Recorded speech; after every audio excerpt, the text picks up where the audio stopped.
Greetings, my dear audience, and the warmest welcome to the Impact webinar, Unlocking Floating Wind, a massive opportunity for Japan and Asia. My name is Kayla, Content Analyst at Leader Associates, and it's my great honor to be your host for today's session.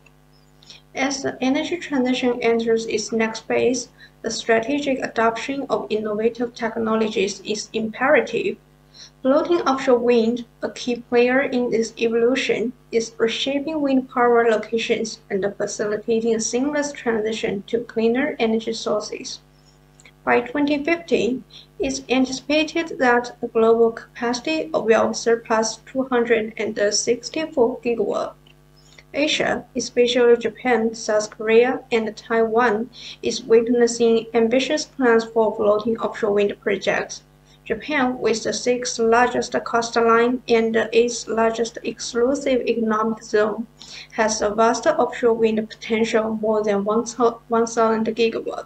Today's session will dive into the deployment of floating offshore wind projects in Asia and Japan, with participation from key stakeholders such as IRENA, the Danish Energy Agency, JOGMEC, BlueFloat Energy, Shizen Energy Group, Equinor, and the BW Ideol.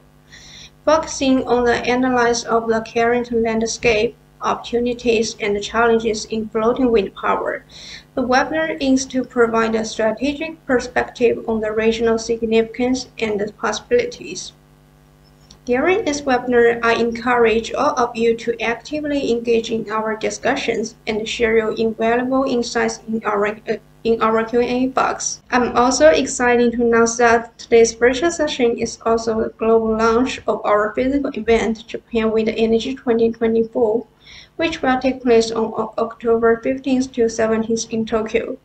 Join this Asia's leading and most influential wind energy event, together with global industry leaders from JERA, Malbeni, OW Ocean Winds, Equinor, RWE, and Iberdrola, and much more to expect. Without further ado, let's dive into today's agenda. We will begin with some interest on the future prospects for the Asian pipeline of floating offshore wind, featuring a pre-recorded session by Mr. Jaidev, Associate Program Officer at the International Renewable Energy Agency. Now we will share the video with you. Good morning. My name is Jaidev Dahvle, and I am an Associate Program Officer with the International Renewable Energy Agency.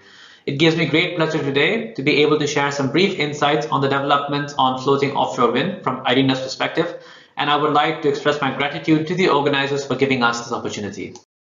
Before I continue with the main contents of my presentation, I would like to provide a very quick overview on IRENA to those who are not familiar with the organization. IRENA is an intergovernmental organization, and we were established in 2011. We have 169 member countries and an additional 16 states that are in the accession process. Our headquarters are based in Abu Dhabi in the United Arab Emirates, and we have an innovation and technology center located in Bonn, where I am situated. The Innovation and Technology Center is responsible for keeping track of the innovation trends that are happening in the renewable energy space and communicating those insights to our stakeholders. We also have a permanent observer office in New York City to observe the discussions that are taking place in the United Nations, and also provide us with an avenue to share our views on the energy transition in that forum. Our mandate is to promote the widespread adoption and sustainable use of all forms of renewable energy worldwide, and the main renewable energy resources that we primarily focus on are bioenergy, geothermal energy, hydropower, ocean energy, solar energy, and wind energy. And wind energy is sort of the thematic focus of this presentation. So I would like to start my presentation by setting the scene, primarily focusing on the status of the energy transition according to our latest analysis. This slide provides a snapshot on the status of the energy transition according to our analysis. What we can see on the graph on the left is that the current climate pledges are insufficient towards reaching a net zero scenario by mid-century. And the graph on the right shows the key sectors where decarbonization efforts would need to be accelerated to bridge this gap to ensure that we are compliant with the 1.5 degree scenario. Some key sectors where such action needs to be undertaken include the transport, building, power and heat, as well as industrial application sectors. And the magnitude of decarbonization that would need to be taking place between now and 2050 is approximately a removal of 34 gigatons of carbon dioxide. However, on the positive side, renewables are and will continue to play a crucial role in these global decarbonization efforts. And as of 2022, 295 gigawatts of new renewable energy capacity was installed globally, which is a record. However, this momentum will need to be amplified even more if we are to reach a 1.5 degree scenario. And to this end, at the most recent COP that took place in Dubai, a pledge was agreed among the majority of countries to triple renewable energy capacity and double energy efficiency efforts by 2030. So, taking into account this positive pledge that was adopted at COP, this slide provides an overview on the global offshore wind trends according to our latest analysis. As of 2022, the global offshore wind capacity stood at 63.2 gigawatts, which is a very positive development. The cost competitiveness for offshore wind technology continues to increase, with the levelized cost of electricity from this technology reaching $0.081 per kilowatt hour, which represented a 59% reduction when compared to 2010 estimates. And finally, China, Denmark, Belgium, Germany, and UK are some of the leading countries that are driving forward the offshore wind development agenda within the energy transition context. These are all very positive developments. However, to be compliant with the 1.5 degree scenario, according to our model, offshore wind capacity would need to reach 494 gigawatts by 2030 and 2,465 gigawatts by 2050, which indicates that there's a large gap that needs to be overcome. However, with the right incentives, regulatory frameworks, and continued deployment of offshore wind projects, this gap can most certainly be surmounted.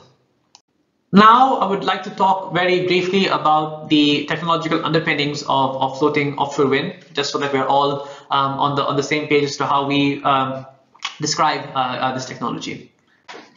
When taking a bird's eye perspective of the technological underpinnings for floating offshore wind, there are a few essential components that have to be considered. The first is the foundation, as this is the component upon which the turbine is installed and is responsible for enabling these turbines to be sited at large distances offshore, but also at large water depths. There are four main categories with regards to foundations that dominate the floating offshore wind market, and those are barge, semi-submersible, spar, and the tension leg platform. The second essential component is the mooring system, and the mooring system provides stability to the foundations that are located at these large water depths, and they are comprised of two essential subcomponents, if you will. The first being mooring lines, which are responsible and act as an interface between the foundation and the seabed. And there are two broad categories of mooring lines. The first being the catenary configuration, which are usually made of chains and are free-flowing, and are usually found in the barge, semi-submersible, and spar configurations. And the second category of mooring lines is the taut lines that are made of synthetic rope or carbon fiber and are usually found in the tension leg platform configuration. And finally, as part of the mooring system are the anchors, which are responsible for affixing the foundation to the seabed. And there are many choices of anchors that can be used, but the most popular are drag anchors. Finally, an important aspect from a technological perspective is the appropriate power transmission infrastructure required to enable the transmission of power from offshore generation to onshore application. And in this regard, the availability of array cables, export cables, as well as offshore and onshore substations are extremely essential when looking at floating offshore wind. Another indicator which can provide insights on the increased interest for floating offshore wind solutions among the energy community is by analyzing the trends that can be revealed from looking into data contained within patents.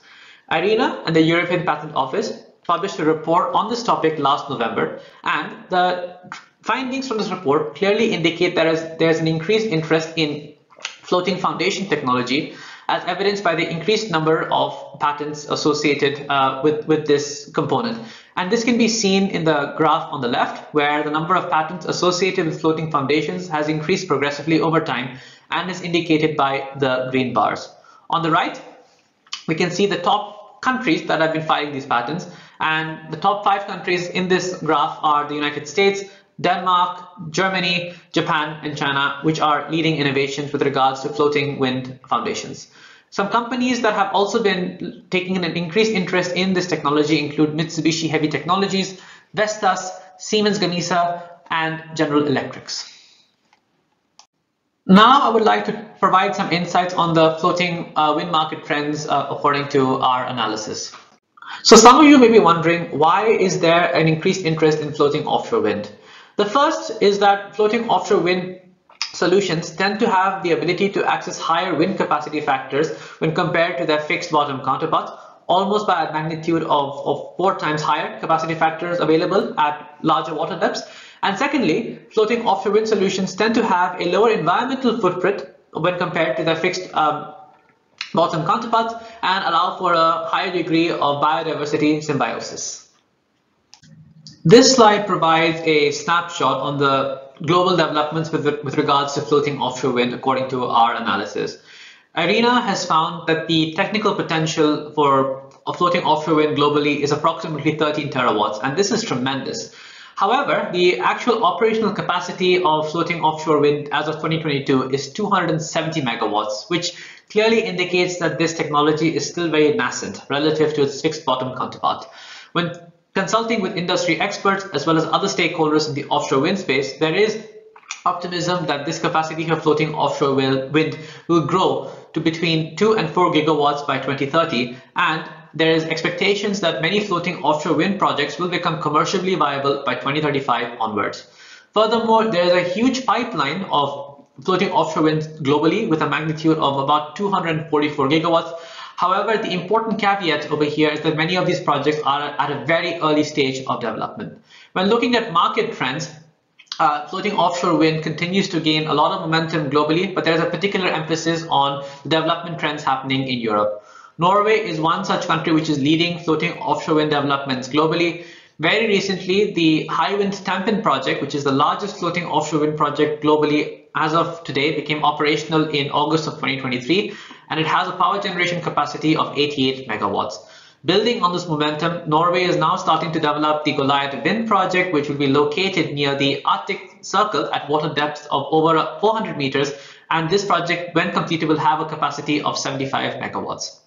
The UK is another country that is also leading offshore wind efforts globally. Very recently, they have updated their target to reach 5 gigawatts of floating wind capacity by 2030. They very recently awarded leases of 4 gigawatts and 15 gigawatts for floating wind project developments in the Celtic Seas and Scottish waters respectively. And furthermore, key ongoing floating initiatives such as the Hywind Pilot, Kincardine Offshore Wind Farm, and Project Erebus are hosted in the UK. France is another country that is also looking towards this technological solution and recently has set a target of reaching 20 gigawatts of floating wind capacity by 2050. BW Ideol's FloatGen project, which is one of the first floating wind projects in the country, has been able to provide 25.9 gigawatt hours of energy generation since 2019. Furthermore, very recently, EDF's Provence Grand Large project, located off the coast of Marseille, has become operational with a capacity of 25 megawatts.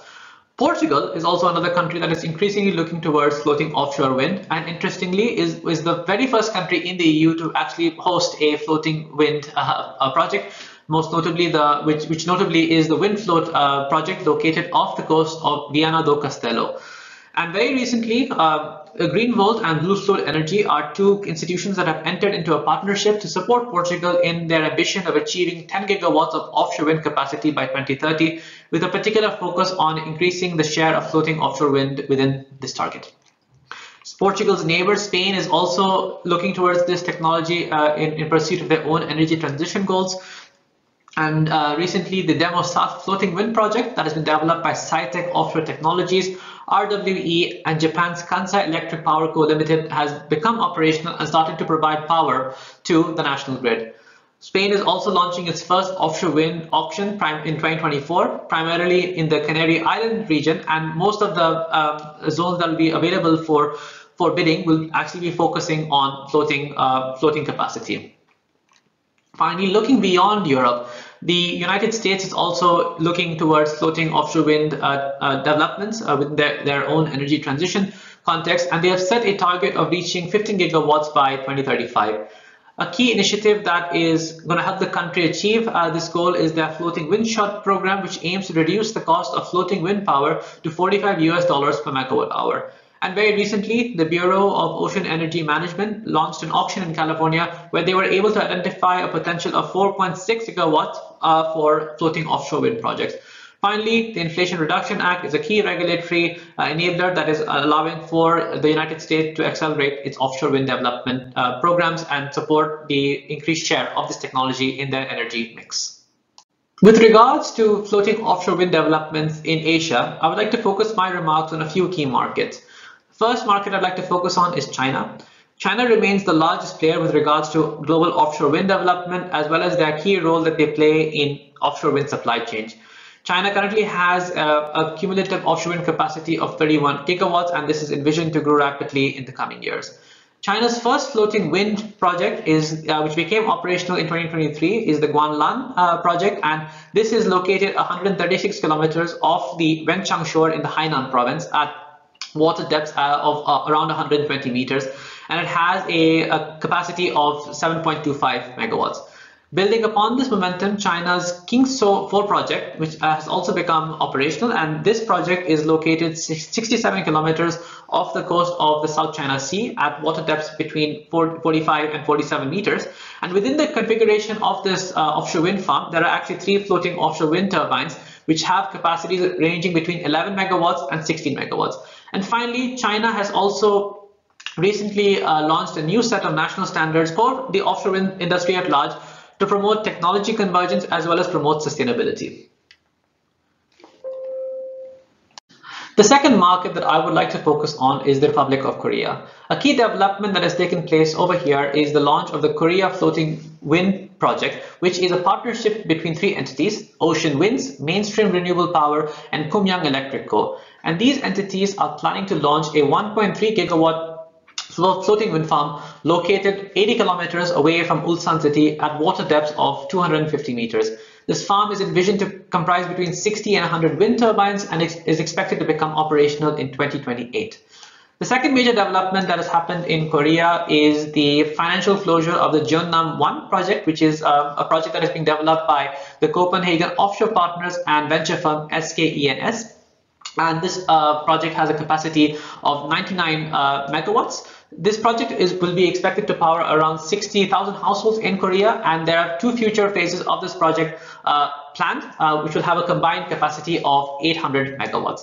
And finally, the country is also trying to replicate the successes of the High Wind Pilot and Tampin projects located in Scotland and Norway respectively through their Firefly floating wind farm, which is being developed by Equinor. To support floating offshore wind development in the country, there are increased efforts to promote and facilitate accelerated permitting protocols in the country. Japan is the final market in Asia that I would like to focus on, and it is also where this event is taking place. Japan is placing a huge premium on the development of floating offshore wind, given the tremendous amount of resources it is blessed with. Japan has the 7th largest coastline, as well as the 6th largest exclusive economic zone in the world. The technical potential of floating offshore wind in Japan is 420 gigawatts, with some of the highest capacity factors being found in Hokkaido, Kyushu, and Tohoku. Furthermore, legislation is also being explored by the Japanese government to site floating offshore wind projects within its exclusive economic zone. Japan has also undertaken 2 auctions with cumulative capacities of 1.7 and 1.5 gigawatts to develop offshore wind project sites within areas such as Chiba, Akita, Niigata, Nagasaki, Aomori, and the Yamagata prefectures. Very recently, Japan will also be launching a 3rd round of auctions in 2024 with the rights to promote the development of 1.1 gigawatts of offshore wind projects. The very first offshore wind project in Japan is the Goto. The very first floating offshore wind project in Japan is the Goto pilot project, located off the shore of Goto City in the Nagasaki prefecture. It has a capacity of 16 megawatts. However, is currently operating on a delayed schedule. However, it is expected to become operational very soon. And finally, there is great interest among the international community to support Japan in achieving its floating offshore wind ambitions. Very recently, Japan has signed a memorandum of understandings with Denmark and Norway to support them in this endeavor, and I'm sure you'll be hearing about these developments in the subsequent presentations. And other companies such as Shell, Equinor, RWE, BW Ideol have all expressed interest in supporting Japan in their pursuit of developing floating offshore wind. And now I would like to talk about a few of the ancillary considerations that need to be factored in when looking into floating offshore wind. Ports are a key enabler for the global development of the floating offshore wind industry. Ports serve as a common starting point for the assembly as well as storage of components associated with this technology, and therefore they must have the required facilities and infrastructure to do so. They also are a key component within the supply chain, as evidenced by the fact that the distance between the floating offshore wind project site and the port greatly influences its operational costs. There are many opportunities to be benefited from by investing in ports, especially the provision of new employment opportunities. IRENA's analysis shows that many of the ports globally are not ready to fully take on all the responsibilities associated with the floating offshore wind industry, and therefore greater investments need to be made to ensure the readiness of ports to participate in the forthcoming development of the sector. Coexistence with other maritime users is an extremely important consideration when looking at floating offshore wind development, especially the fisheries sector. This is because fisheries tend to operate in similar maritime areas as where floating offshore wind projects are sited. A key challenge that is observed is that mooring systems tend to entangle many fish species, and this influences the livelihood of fishers and leads to conflict between the fishing community and floating offshore wind developers. In order to avoid these instances, it is extremely important that tools such as marine spatial planning are leveraged early on in the project development cycle to ensure that these instances don't occur by siting projects where the risk of fish entanglement is low. And finally, during the operational phases of floating offshore wind project development, it is extremely important that effective communication channels be leveraged to communicate with the fishery sectors to ensure that proper navigation routes are followed and to allow for symbiotic and peaceful relationships between floating offshore wind developers and the fishing community. Another key aspect that is starting to be explored in the floating offshore wind sector is its coupling with hydrogen production. And this largely stems from the fact that due to the higher capacity factors that are available at larger water depths, this excess energy and generation potential can be used to facilitate the production of hydrogen through electrolysis.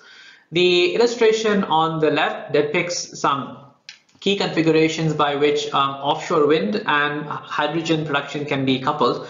But with regards to floating offshore wind, the configuration that is being explored, starting to be explored, is by integrating the hydrogen electrolyzer within the floating wind foundation. This is still a very nascent approach, and the floating wind industry is not really placing a premium on this approach as of yet. The focus is largely on promoting economies of scale. However, when the technology matures, this will definitely be a key application of the energy generated from this technology.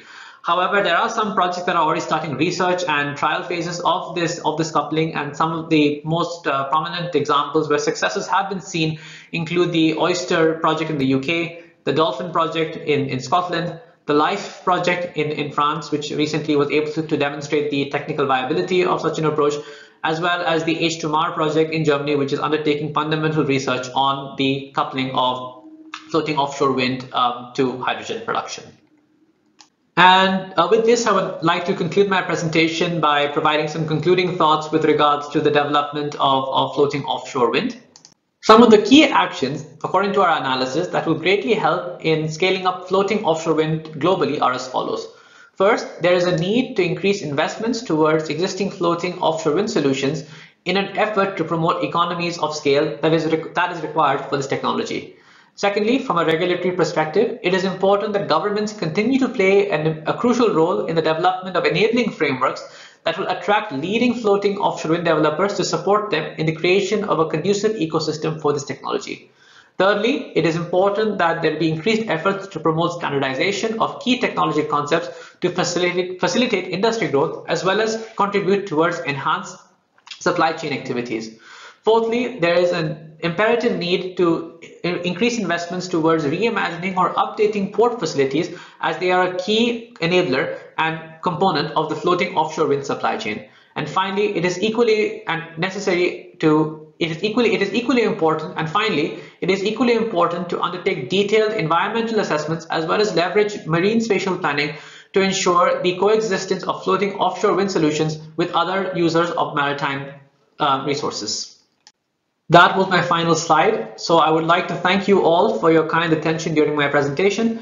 I would also like to express my gratitude once again to the organizers for giving IRENA the opportunity to make this presentation and share our insights on floating offshore wind.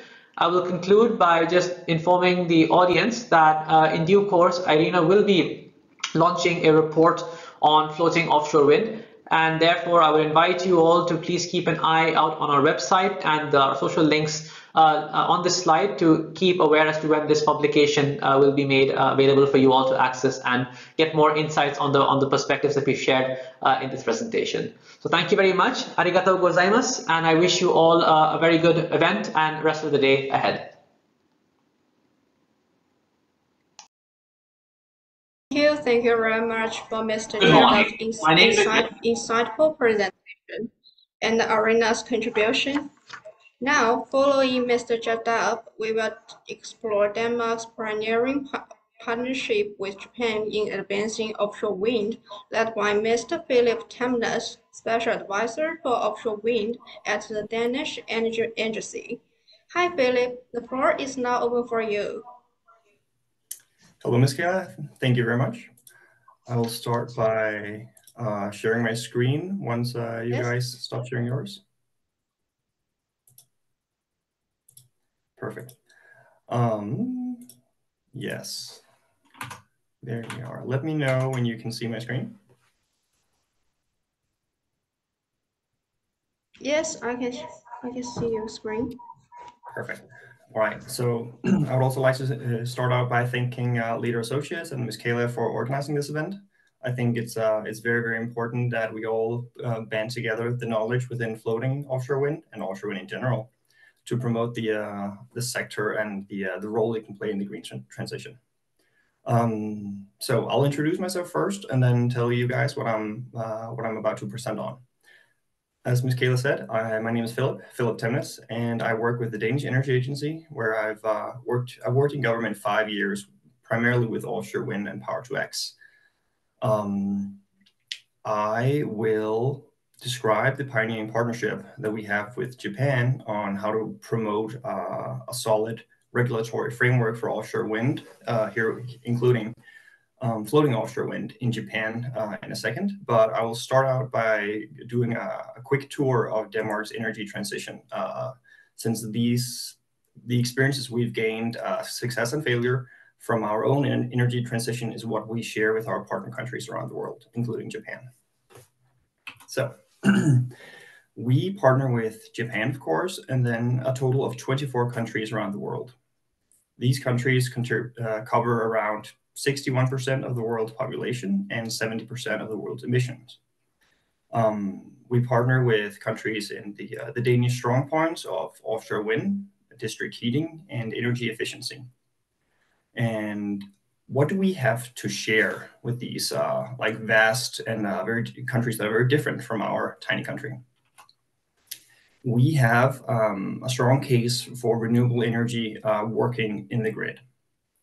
The capacity for renewable energy currently in Denmark is, you see that on the left side of the screen, 2.5 gigawatts of offshore wind, 5 gigawatts of onshore wind, and 3.5 gigawatts of solar PV.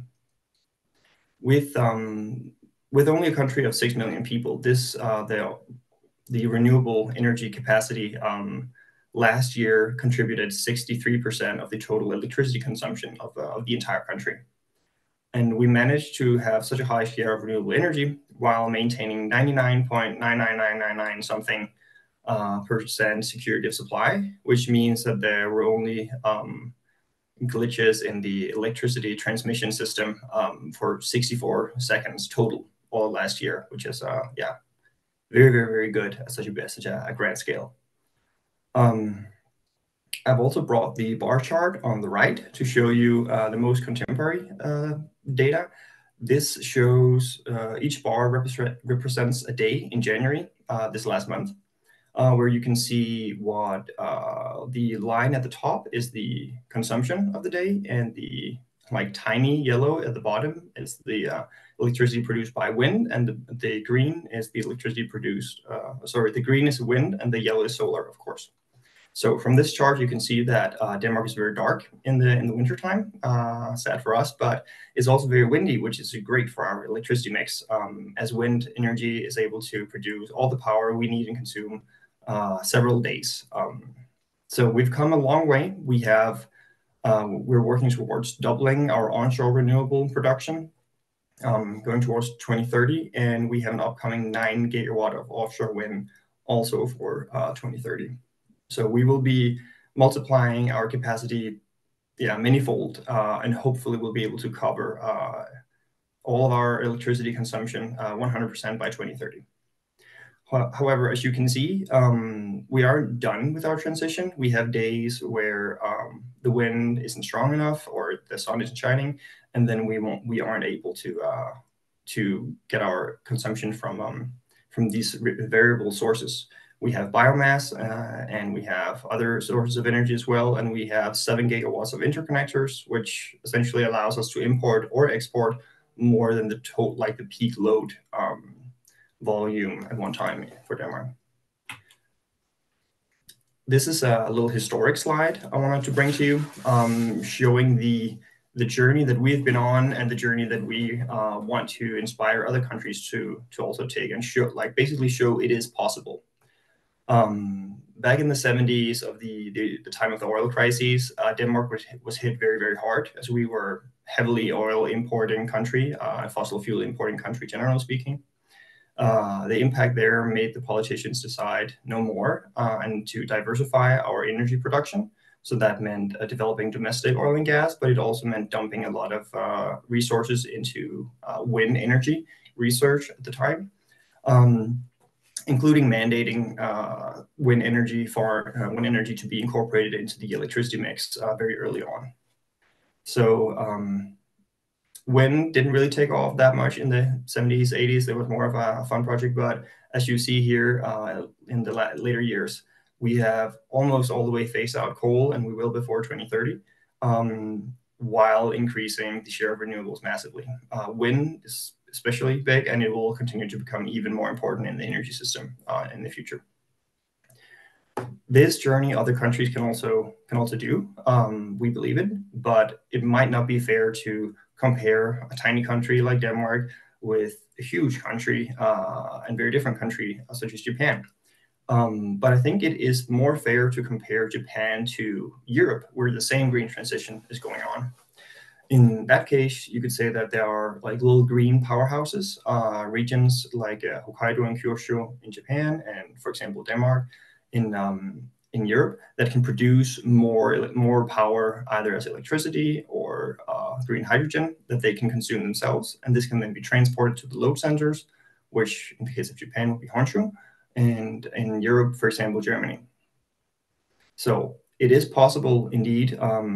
We have been successful in creating a strong regulatory framework that allows for renewable energy to really take its rightful place in the energy mix. So I want to talk briefly about basically the foundation, how we've done it, and then move on to our partnership with Japan and what we're sharing with them. So for us, we've experienced that a long-term political vision is absolutely crucial to give the market the security and to have the long-term development in place that fosters industry development.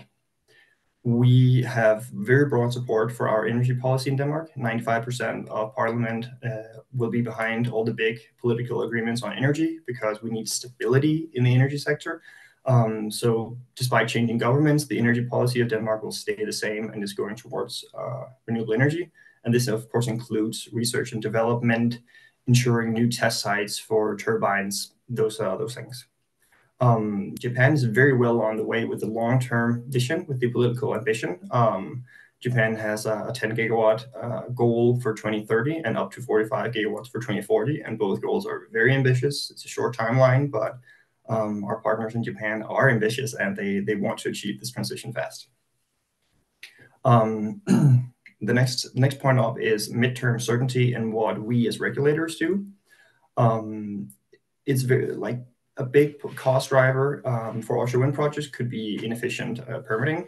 So it's important that we have as efficient and reliable and transparent permitting as possible to reduce the risk for the developers and ultimately the bill for the electricity consumers.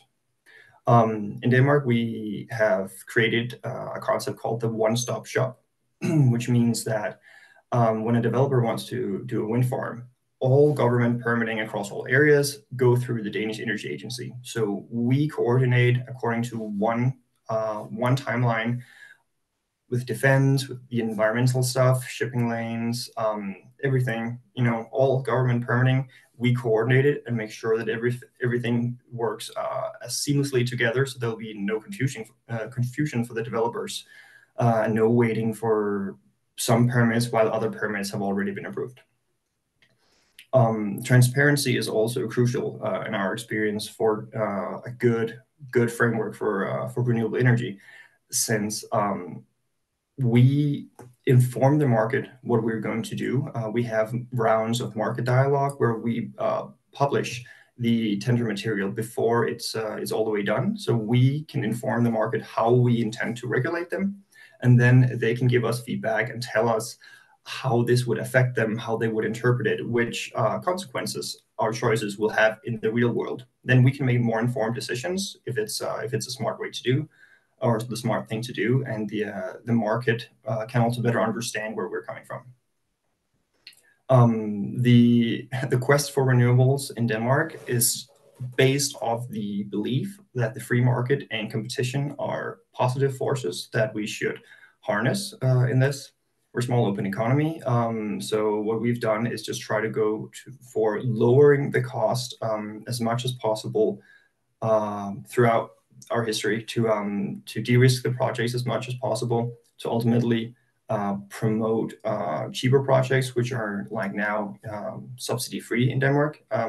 The upcoming tender of conventional offshore wind, there will be no subsidies possible. So it's a huge accomplishment for us and something we've worked towards for decades. Fully market-driven build out. Right. So now moving on to our partnership with Japan, and I'm very happy with the partnership personally. It's been going on since 2020. And from the Danish side, we are the Danish Energy Agency, we're the embassy in Tokyo, and we are our transmission service operator in Equinor. That means we bring regulatory, diplomatic, and technical knowledge to the table to best have a good working partnership with our Japanese partners. In Japan, we mainly work with METI, but also other ministries, other agencies, cabinet office, and the TSOs, of course. And once again, our partners are very ambitious, very eager to learn, and very happy to share their own experiences. And it's a very, very fruitful and very much an alive partnership, I would say. We work with Japan on offshore wind energy as a foundation, and within that, we have a host of topics: EEZ regulation, subsidy models, other framework conditions, of course, the floating offshore wind innovation center. I'll get back to that later. And also how to integrate this variable renewable energy into your system, maintain stability. We're talking about transmission planning, integration, electricity market reform, and also green hydrogen produced off of renewable electricity as a way of improving the business case and serving system and utilitarian purposes. The picture on the right is from October of last year.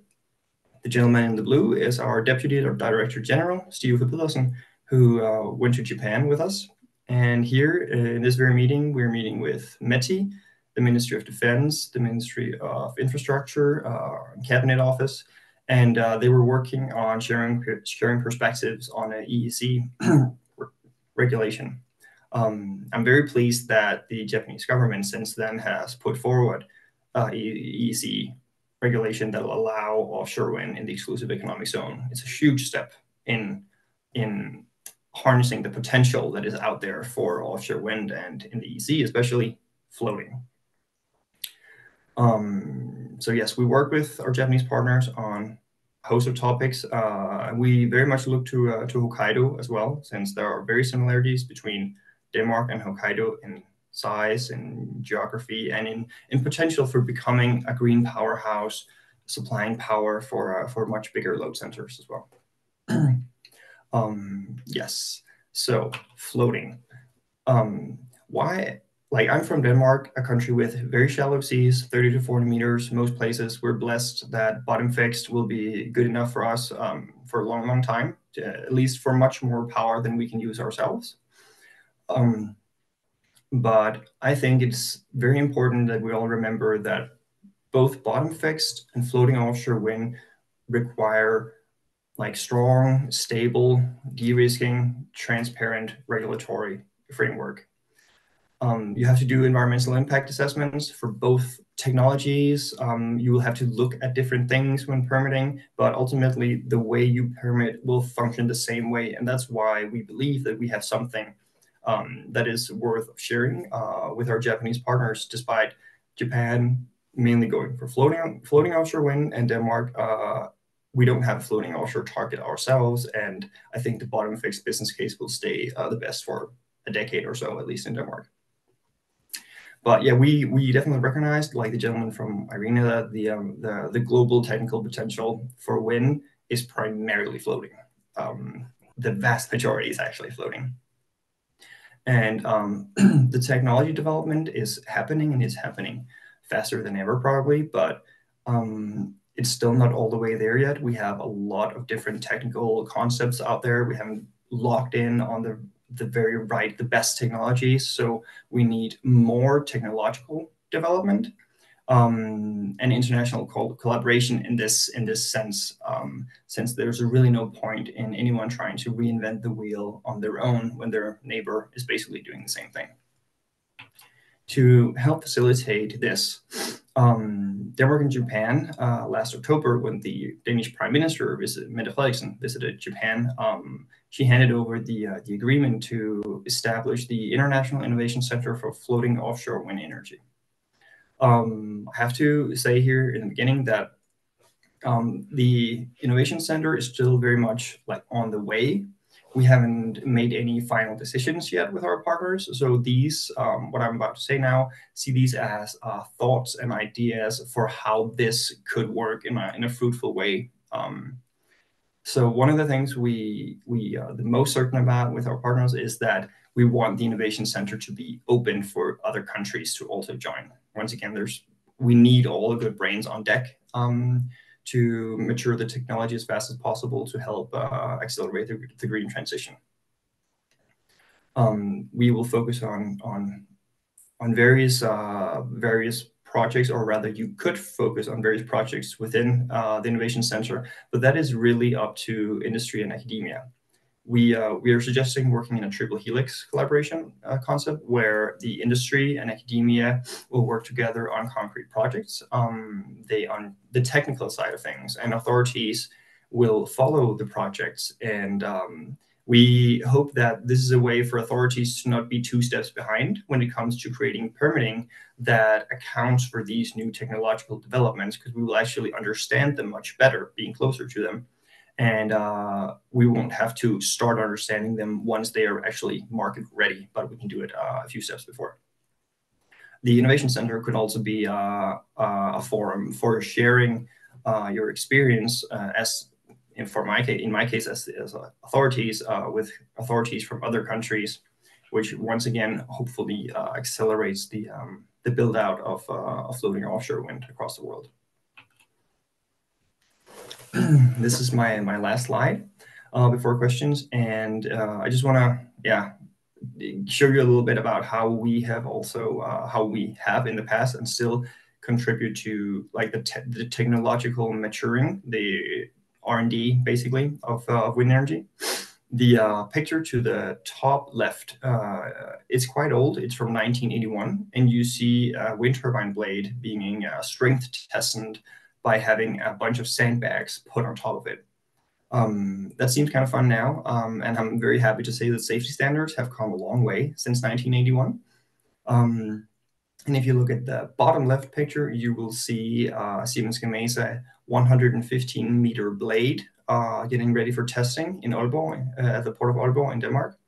This blade will be the blade for 15 plus megawatt turbines, and we're very happy that it's been testing for at least half a year here in Denmark. The picture in the middle with the strange green stuff at the bottom, the green stuff is water. You're seeing underwater, and you're looking at DHI's test basin. DHI, also here in Denmark, have basins for testing all kinds of foundations, underwater activities, including floating offshore wind foundations. They are actually expanding some of the basins, their capacity, so they can test up to 20 megawatts foundation and turbines, scale models, of course, which then will give us a lot of data on how the foundations work under various conditions that we can control. The picture all the way to the right, you see one of the national test centers, Østerild, it's called, in northern Jutland. You can also see why Denmark is a great country for wind energy, because it's very, very flat. But these turbines are the giants of the future, really. These turbines will be placed far, far out at sea. But before they are ready for that, for the powers out there, they need to be fully tested, and they're done so here on ground in Denmark, where engineers have access to them all the time. Danish companies use them, of course, but international companies are also very much allowed to use the test center. And then the crown jewel. This is the 3.6 megawatt offshore wind turbine on the Stigsdal Tetraspar floating foundation. This is a full a test in motion is happening.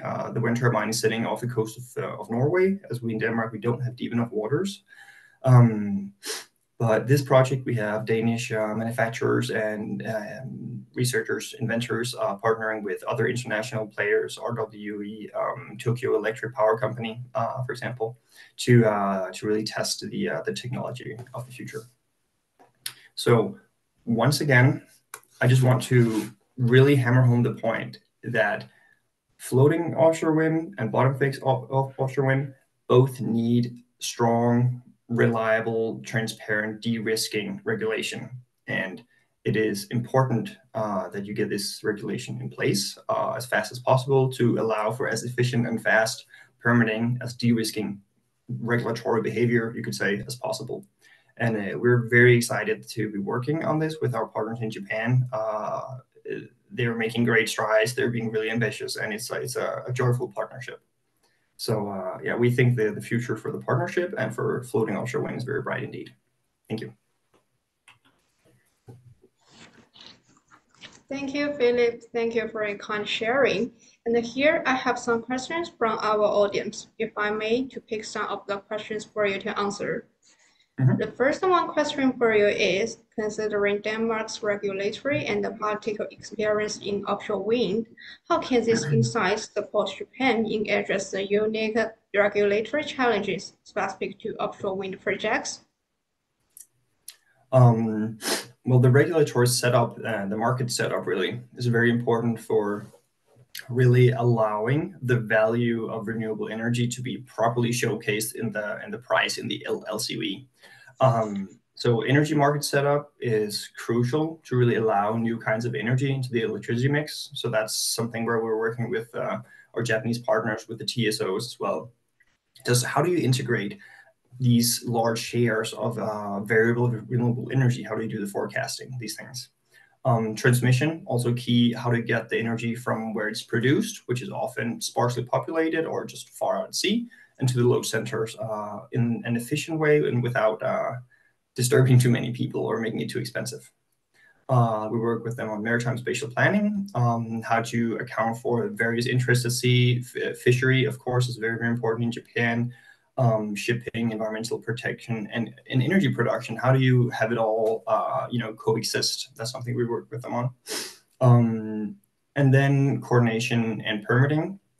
I've mentioned the one-stop shop. I've mentioned the importance of effective permitting, since we know that ineffective or delayed permitting can increase the costs of projects quite dramatically, which is very unfortunate, of course. So we have 30 years of experience in these things. We permitted many, many projects, some very small at the beginning, but we're happy to share. Thanks. And how do you foresee the Denmark-Japan partnership leveraging emerging trends and innovative approaches to promote sustainable growth in the offshore wind sector? What strategies might ensure that the collaboration remains at the forefront of industry innovation?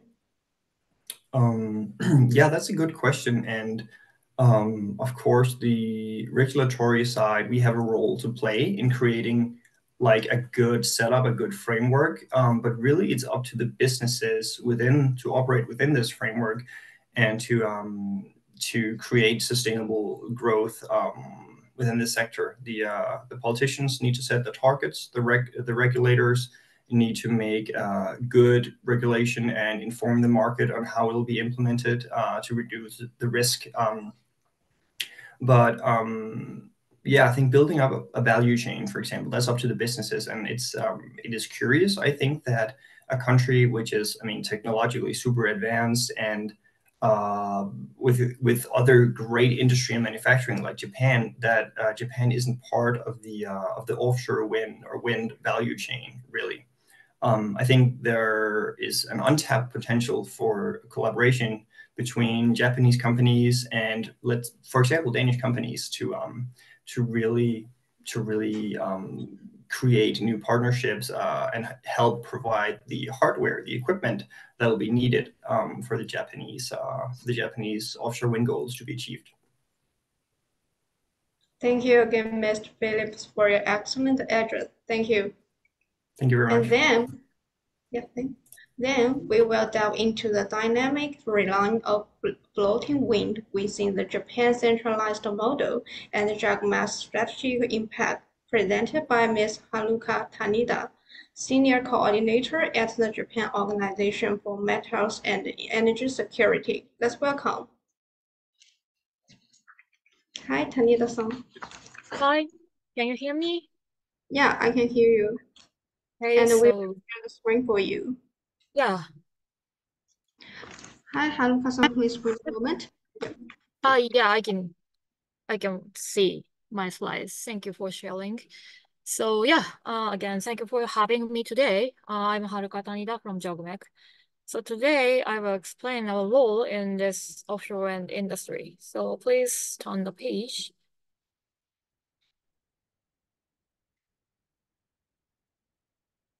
Thank you. So I will give my presentation as shown on this slide. To begin with, I'm guessing some of our audience is unfamiliar with JOGMEC or how we relate to offshore wind. So I will provide an overview of those points in the first and second sections. And following that, since today's webinar focuses on floating wind, so I like to explain our challenges to floating wind in third and fourth sections. Yeah, so please turn the page. So from now, I'd like to briefly explain our organization's role. We are a government agency under the Ministry of Economy, Trade and Industry, or METI. We were established in 2004 to ensure Japan's stable supply of natural resources. Please turn the page. These are our fields. We help private companies develop these natural resources by implementing these support schemes. Well, traditionally, our fields were limited to underground resources like oil and gas, metals, coals, and geothermals, but it has been expanded to include hydrogen and offshore wind as of 2022, responding to, increased demand for renewable energy. So please turn the page. On this slide, I will explain why we entered this offshore wind industry. So to provide context, I will outline the Japanese legal framework for offshore wind projects at first. This law was established in 2019, and it stipulates a process for developing offshore wind projects, as shown in this chart. The process begins with the provision of information from local municipalities. They provide the government with information of the potential area for offshore wind projects. Based on the information, the government divides the areas into preparatory areas and the promising areas. The preparatory area does not have any specific requirements. However, if they want to proceed to the next step, a promising area, they must get a consensus with local stakeholders to form a council for discussing development of an offshore wind farm. After the council approves the project development, the promising area will be designated as a promotion area, indicating that it is ready for bidding process. These processes are known as the Japanese centralized system or model, by which the government takes initiative to develop projects. In addition, following the bid process, a successful bidder must undergo verification of conformity. In this process, an independent third party assesses whether a wind farm meets technical standards or not. So please turn the page. But despite the fact that this law existed, the government did not specify who conduct the initial site survey for the bid. As a result, multiple developers continued to conduct simultaneous and overlapping initial site surveys, putting, a heavy burden on developers and local stakeholders as well. So as the solution, we were granted the authority to conduct the initial site survey. So please turn the page. So I incorporated our law I just explained into the figure that I presented on the previous page. We conduct surveys in either preparatory or promising area. The government committee decides which areas we will survey. Of course, we have limited resources and budget, so at least 1 gigawatt will be designated as our survey areas each year.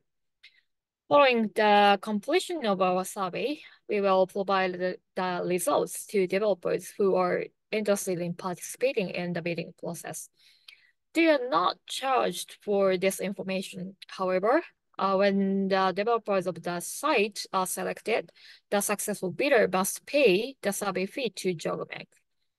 Please turn the page. Currently, these areas are classified as any of the area categories, as I said. So among them, we have already conducted surveys in 3 areas, which I have highlighted in yellow. And beginning this year, we will conduct surveys in 3 areas, which I have highlighted in green. Please turn the page.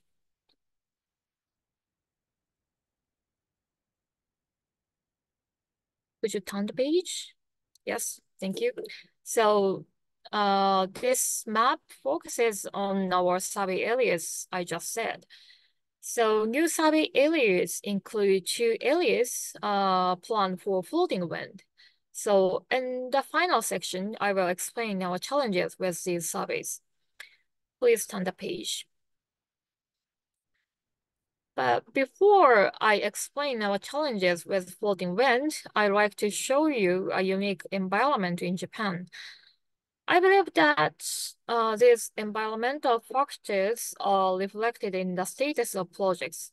For example, in terms of the natural environment, there are many, steep seafloor topographies, and the sediment is too thin to build like monopiles. So as a result, areas suitable for floating wind have already existed, even those not so far from coastlines. Furthermore, in terms of the social environment, the pace with which projects are developed determines the extent of consensus among local stakeholders, particularly fisheries. So when you compare this wind speed map to the project map I previously showed, you will easily notice that wind speed is not always correlate with project creation. In other words, the current projects are concentrated in prefectures that actively, promote consensus building with local stakeholders. So please turn the page. Finally, I'd like to explain our challenges to floating wind. So firstly, concerning geophysical and geological surveys, while there are, various anchor types, investigation depths depends on them. However, at the time of our survey, we don't know which anchor type will be adapted, of course. So therefore, if the depth is 10 meters, the result might not provide valuable insights for driven piles. However, if the depth is 80 meters, the cost of investigation is prohibitively expensive, I guess, for drag anchors. So it is difficult to achieve a balance between them. And second, in terms of wind condition survey, a successful bidder must undergo verification of conformity, which requires turbulence intensity to determine the wind condition in the area. To measure wind conditions, we must use a floating lidar system, or FLS. However, it is known that the turbulence intensity measured by FLS is uncertain. So this raises the question for us of whether and how we should compensate for this uncertainty. Please turn the page. So to address these challenges, we conducted the following activities. First, we held a briefing to explain our survey plan and collected a questionnaire for the developers. Second, we formed a technical committee and solicited feedback from external professional advisors. Third, we formed an alliance with one of the institutions for verification of conformity so that our survey results could be used in their verification process. Please turn the page. So this is the final slide. Based on these efforts, we have completed our survey specifications for the upcoming floating wind survey areas. In addition, we are also developing basic specifications that are commonly used for floating wind, not just in specific areas. These materials will be available to the public soon. So I'm sorry, I can't reveal the contents today, but when they are released, I hope there will be a foundation where we can discuss appropriate survey method for floating wind. So that's the end of my presentation. Thank you for listening. So yeah, this slide is just for references. So Kaira-san, can we move on to question time? Yes, thank you. Thank you, Haruka-san, for your kind sharing, and this is a very solid presentation. Thank you. And we have already received some questions from our audience. And the first question for you is, could you share insights into the decision-making process behind the selected survey areas and the strategic considerations involved?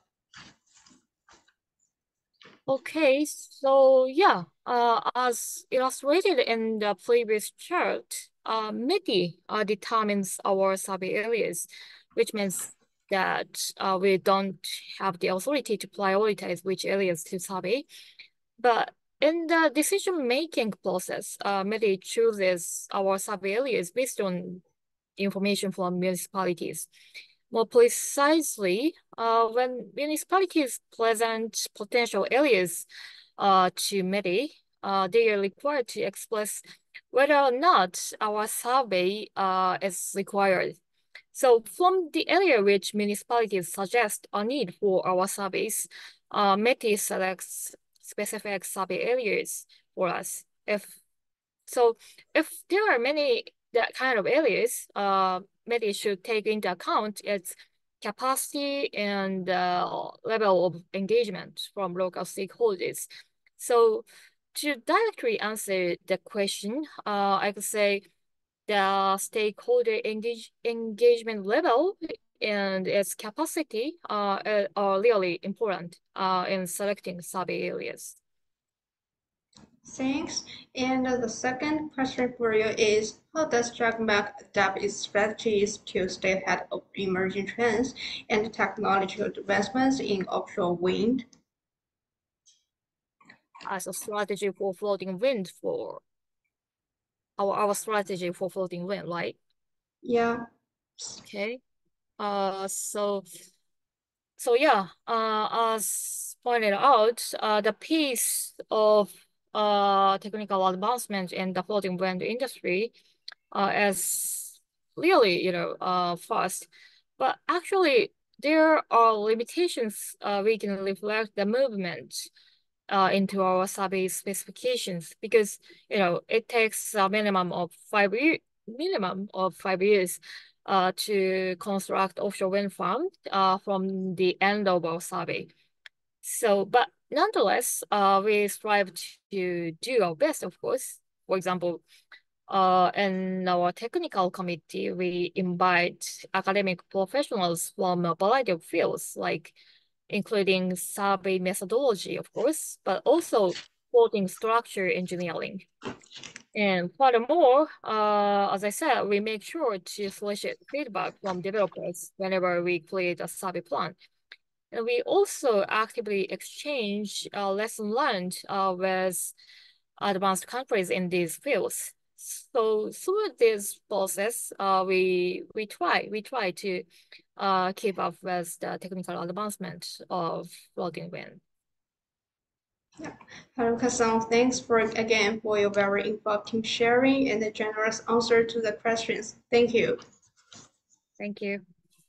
And continuing the discourse, we will uncover BlueFloat's initiatives fueling the growth of floating offshore wind in Taiwan and Asia, presented by Mr. Carlos Martin Rivas, CEO of BlueFloat Energy.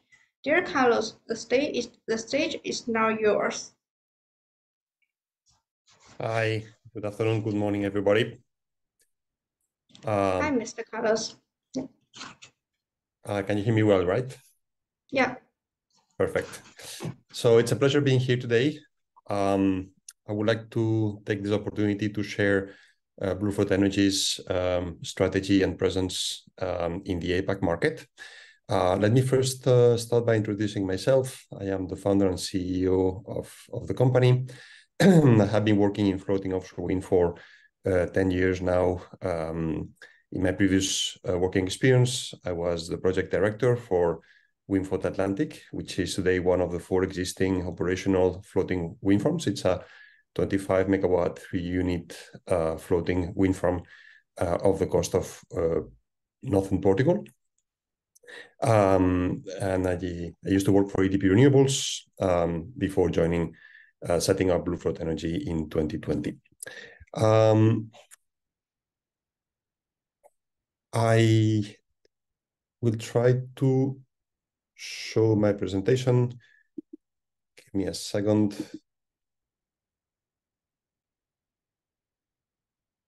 Okay, I think it's fixed. Sorry for that. I guess you can see the presentation now, right? Yes. Perfect. Thank you very much. That's fine. So we always like to start describing our company by its vision and mission. The vision we had from the outset was that offshore wind will not only be a niche technology in some advanced markets. It was a mainstream technology that will be a key enabler for energy transition across the globe, with the potential to support economic and social development. With a vision in mind, the mission we set for ourselves was to develop new offshore wind projects by expanding the footprint of offshore wind, both in existing mature markets, and also by helping developing offshore wind in new markets. And that's because when we started back in 2020, but still today, we believe the world needs significantly more offshore wind capacity and new offshore wind projects to meet its decarbonization goals. And the way we do this is by leveraging a very strong technical expertise and by paying out of importance to local presence, engagement with local stakeholders, and committing to the development of socially and economically of our development regions. So this vision and mission explains to a large extent who we are today. We are a pure offshore wind developer with a global footprint and with a focus on floating wind. This slide describes the fast development of the company. We set up the company back in 2020, not so long time ago, initially with a few founding members, most of them part of that project I was commenting before. But over time, we have been expanding quite rapidly, both in terms of the size of our team. We are close to reach the 140 mark globally as a team by expanding the total number of projects. We are above 30 projects in our portfolio today. The number of countries, of course, we had 10 countries, and the total capacity in our portfolio. So today, we are one of the leading players in offshore wind development worldwide, and specifically in floating wind development. What we are most proud of is of our team. As commented before, we have from the outset focused on attracting some of the best talent in the industry, people who can bring their previous experience in developing offshore wind projects worldwide, which includes fixed bottom projects, more than 40 fixed bottom projects as a team collectively, but probably even more importantly, a very strong practical experience in developing and delivering floating offshore wind. Our team has a collective experience of more than 20 floating wind projects, including 3 of the 4 currently operational floating wind projects worldwide. Almost half of our team is technical, have deep technical knowledge, which basically covers all the steps in the development and execution phases of our projects. And that, for example, includes supply chain and industrialization, which is a big obsession for us. We want to make sure that all of our projects not only can be developed, but then can be manufactured and delivered. And as a team, we have colleagues that have visited more than 150 industrial ports in their professional life. Consenting is very important, project financing. And overall, we believe that the only way to be successful in developing successfully a large portfolio of projects across the globe is to count on one of the best technical and development teams in offshore wind. When people ask us what is unique, what is special about BlueFloat Energy, we like to highlight 4 key pillars for success. Of course, there's much more than these that you can find when you meet BlueFloat and you meet our teams, but these are probably the most differential factors that have explained our success so far, and that makes us being confident that this successful development will continue in the future. First key pillar is being an early mover advantage. If something has characterized our development is that we have been agile in entering a new offshore wind markets or new areas within existing offshore wind markets. That implied taking some risks, that implied also being very proactive, but to a large extent, that also helped us take a prominent position in these markets. Just to give some examples, we were one of the top 3 international players to enter countries like Spain, New Zealand, Italy, and Australia. Beyond securing a visible and active role in developing these markets, in many cases, this early mover role has allowed us to secure site control in quite a number of our markets, or interconnection queue positions that will allow our projects to be among the first ones to be developed in these markets. So we embraced very early on this early mover role, very much aligned with our vision of developing new offshore wind capacity. The second key pillar I just already mentioned is a deep technical expertise. And that is something that I would like to highlight. It's not something we bring in late stages of development, but from the very early stages of development, we focus on developing projects that can be bankable, that can be executed, and that can be cost competitive. Third pillar, very important for a company that has been growing so fast in so many places, is to develop a tailored partnership model. That is definitely what many people will have in their mind when thinking about us as a company. And we have been applying this to virtually all of our geographies. You have some examples here of some of the partnerships we have developed in markets like the UK, where we were in partnership from the beginning for the whole of the country with Renantis, previously for Renewables, the leading onshore wind developer in Scotland. But we were very proud to be selected by Ørsted for their first floating wind project, Stromar, that was successful in the ScotWind lease round, and is today one of the prioritized projects within the Ørsted portfolio of projects. Likewise, in France, we developed a partnership with a local developer, Aquo, but very importantly with Sumitomo Corporation, with whom we are preparing the submission of the bid in the first floating wind project in the Mediterranean. Similarly, in Spain, we have a local partner, Sener, and we recently announced a partnership with Plenitude from the ENI group. Italy, Portugal are other examples of this type of partnership strategy. And more recently, in Australia, we signed a partnership with Origin, I will talk more about in a minute, to participate in the first floating wind feasibility license tender in the country. In all these partnerships, we always keep a controlling role in the project, or co-controlling role, and we always take the leadership in the technical development of the project, especially in what relates to floating offshore wind, which is our core area of expertise. And finally, last but not least, the fourth killer for success has been a tailored and optimized bid strategy that has allowed us to be successful in 100% of our tenders so far, in the 2 tenders we participated in ScotWind, and we hope to keep this track record in upcoming tenders.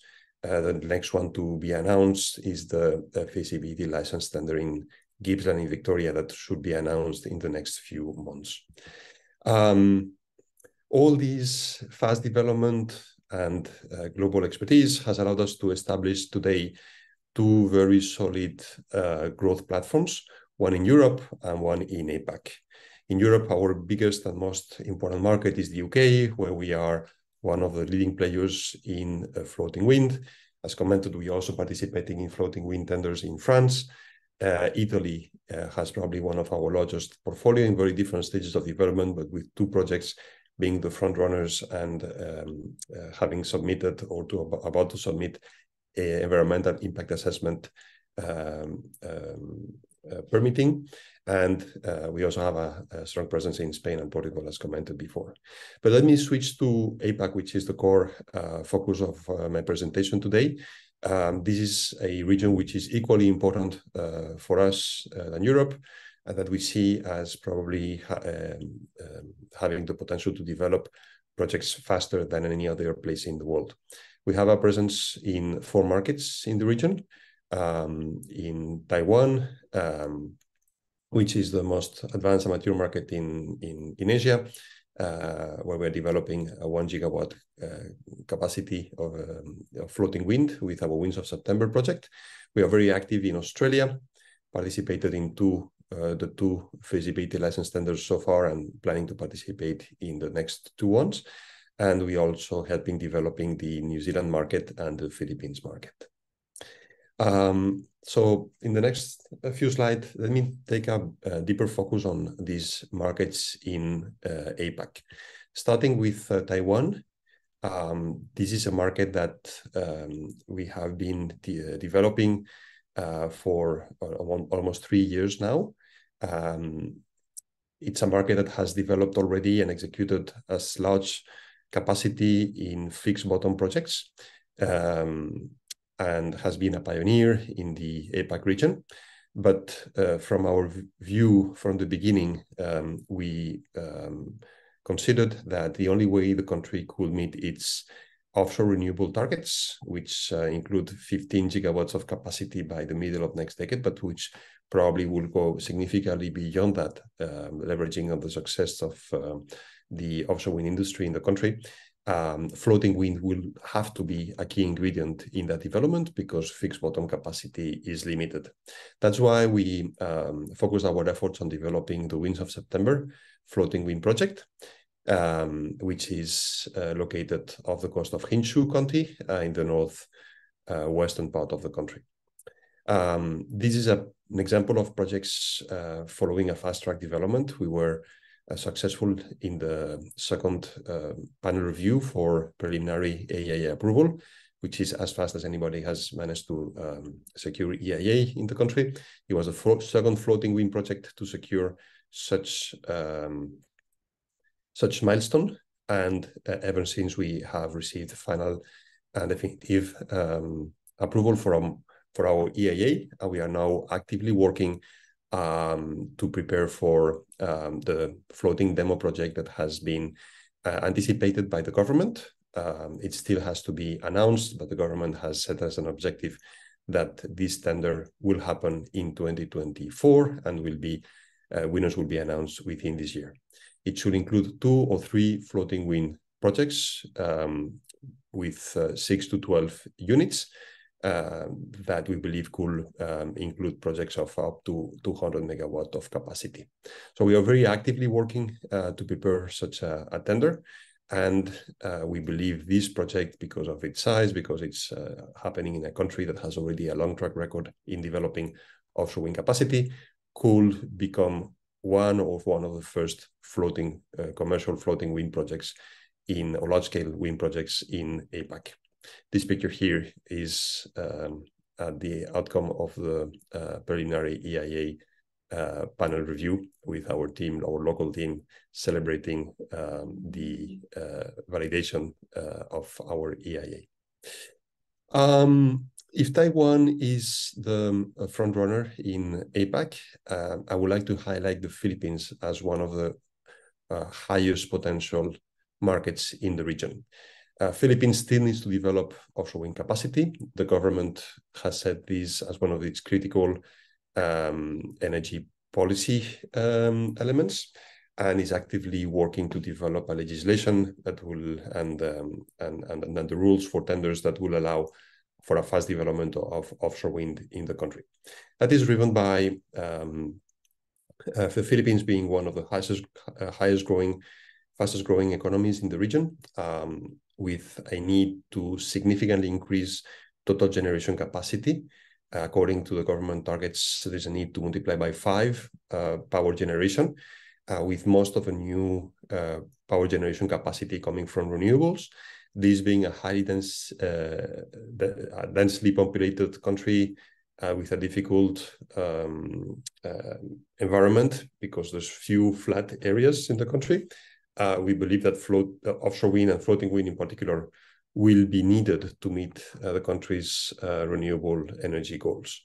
That's why we have been active in the country early on, leveraging on this early mover strategy that I was commenting. We have secured 4 WESC wind energy service contracts, which basically are temporary seabed leases that total a potential capacity of 7.6 gigawatts in the country, which makes us the developer with the highest potential capacity in this market.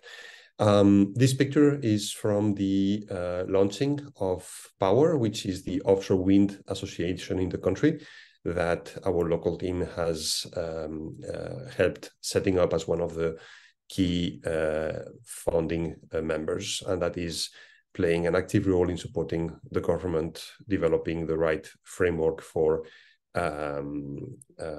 offshore wind being successful in the country.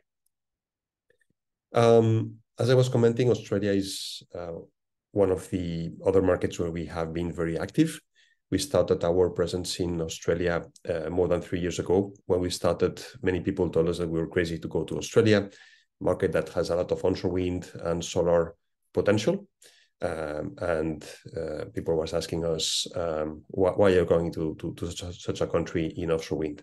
Well, reality is that offshore wind is already playing a critical role in the development of decarbonization alternatives in different parts of the country.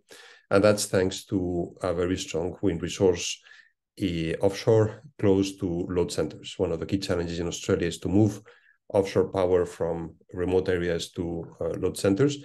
And the advantage of offshore wind is that you can produce significant amount of renewable capacity close to load centers in places like New South Wales or Victoria. As commented, we have participated in the first feasibility license in Gippsland in Victoria. It's a fixed bottom project. I haven't shown it here, and we're still pending the final results of that tender. But what you have here is the second feasibility license, which is a floating wind site off the coast of the Hunter, which is in the northern part of New South Wales state. And it's a project we have been working on for quite a while, characterizing the area through desktop studies, but more importantly, being a very, very active player in stakeholder engagement. For these feasibility license tenders, we have joined forces with Origin, the largest gentailer in the country, which brings a lot of experience in large-scale energy production projects, but also very strong engagement with local stakeholders and a large base of customers that could eventually benefit from an offshore wind development. Last but not least, our presence in APAC today is complemented with New Zealand, Aotearoa, as it's called in Maori. And we also have been very proactive in proposing new offshore wind development areas, which today focus on two regions, South Taranaki and Waikato, which is further north, closer to Auckland. Both projects have a first phase, which will probably be fixed bottom, but has very large potential for floating wind development that could support what we call a 600% renewable strategy for the country, which means that New Zealand could become an export market for green energy sources, thanks to very strong and vastly available renewable potential, which includes, to a large extent, a huge potential for offshore wind development. So all in all, this constitutes a very large portfolio of projects at very different stages of development, but which for us constitutes a very important growth opportunity, and where we are being very active in supporting the development of these projects.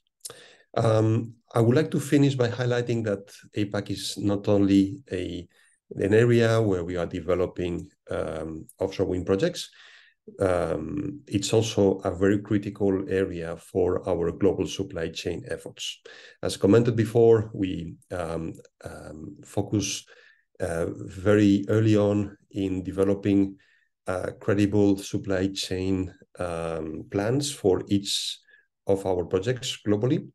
And floating wind being a new type of technology that requires significant volumes of production, but also significant infrastructure and fabrication capabilities, we strongly believe the only way to address the challenge of building these projects, especially when we're developing such a large portfolio as it is the case for us, you need to develop a global supply chain. In that sense, our vision is that this global supply chain will include at least three main steps. First one is the supply of subcomponents, which are basically subsections of our floating structure that will be manufactured in ideally existing facilities like shipyards, and where APAC has a very important role to play. There is some of the biggest and most efficient shipyards here in the country, in Japan, and I was visiting the Oshima shipyard recently, a few weeks ago, which is an impressive visit to make. I would recommend everybody to do, because you can see lean manufacturing principles applied to shipbuilding, and the same principles could be applicable to floating wind fabrication. There's also very important fabrication facilities in Korea or in other places in Asia. Our view is that these subcomponents could be fabricated in places like the ones I mentioned, and then moved around. It's easy to move these subcomponents and to move fully assembled platforms. That assembly will be done in the different regions. And that's why we have a regional presence that will allow us to secure critical mass, to invest and help developing regional assembly lines. So we're very active both in APAC and in Europe in working with facilities that could repurpose themselves to assemble these different subcomponents I was mentioning before, so that you can have platforms fully assembled closer to the final destination. And last but not least, you need to think about turbine integration. That's an activity that has its own technical requirements in terms of bearing capacity, in terms of space available for marshalling activities. And these activities usually done locally. It has to be done, in our view, in ports that are up to 3 days of navigation from the final destination, from the offshore wind farm, and hence requires a very local strategy early on in the development, because you need to be ready when the project has to be executed to leverage these turbine installation facilities. So APAC is a critical region, not just as a high growth potential for offshore wind development, but also as a key element in the global supply chain of floaters that will allow, in our view, to move the total capacity worldwide from 20 to 40 units per year to more than 200 units per year. I leave it here, and I'm very happy to take questions from the audience. Thank you very much. Dear Carlos, thank you so much for your presentation. And actually, here I also have some questions from our audience. The first question for you is, considering the unique challenges in floating offshore wind projects, so could you elaborate on what innovative approaches or strategies BlueFloat has employed to navigate this challenge and ensure the smooth acquisition of projects? Mm-hmm. Yeah, so it's very important to highlight that, as I just commented, BlueFloat Energy is an offshore wind developer. We are not a technology company, and we don't want to be a technology company. Having said that, we are very much focused on supporting innovation, and we engage with different companies in the supply chain to support the development of innovative concepts, which are definitely highly needed in offshore wind. That includes engaging with floating wind technology companies, companies that are developing new floating wind concepts or existing floating wind concepts, evolving towards more efficient prototypes. We have been engaging with technology companies on the mooring equipment, on dynamic cable, and so on and so forth. So we want to be an active player in supporting innovation. recognizing that ourselves, we're not a technology company, so we don't necessarily want to develop technology in-house. Yeah, thank you. And from your perspective, what are the key considerations for ensuring the long-term sustainability and the scalability of floating offshore wind initiatives in the Asian market? Yep. So that's probably the $1 million question, and it's not an easy one to answer because there's quite a number of factors that need to be taken into account to successfully develop such a sector. But I will highlight a few of them. I think having clear long-term goals for offshore wind development is very important. It's important to set objectives which have different time horizons. On the one hand, fast-tracked stepping stone projects that allow for installing offshore wind relatively fast, even if these projects will not be, of course, the most cost efficient. They are critical to trigger the development of a local industry and to develop the experience of both developers and the supply chain. And that early stage or early developments need to be complemented with mid-term and long-term clear goals. It's very important that the regulatory schemes that are approved are clear, predictable, and give a stable framework for offshore wind development so that people can invest money, time, and resources to support the development of these projects. The credibility in meeting intermediate milestones is very, very important to attract this investment. I will highlight one aspect which sometimes it's not that visible when people talk about the development of this new industry, which is training. Focus on training both highly skilled but also blue-collar type of capabilities is very, very important to be ready for the execution of these projects. And that relates with the last important aspect, which is the supply chain, working in partnership with developers, like we are doing in all these geographies, to identify which are the infrastructure needs, like, for example, port infrastructure, will be key for success. So it's relatively complex. It encompasses quite a number of different pieces. But the best way we believe this could be developed is by engaging into a proactive and very fluid dialogue with developers. And that's why we have been very proactive ourselves and helping the setup of industry associations like Power in the Philippines. Thank you so much for your very detailed answer, Mr. Carlos, and thank you again for joining us. Thank you very much. It was a pleasure. And now we are honored to have Ms. Iska Ogawa, Head of Wind Energy Project Development at Shizen Energy, who will explore Japan's progress in commercializing floating offshore wind. Now let's welcome. Hello, everybody. It's very nice to be here with you. And may I start sharing screen? Yes. Okay, there we go.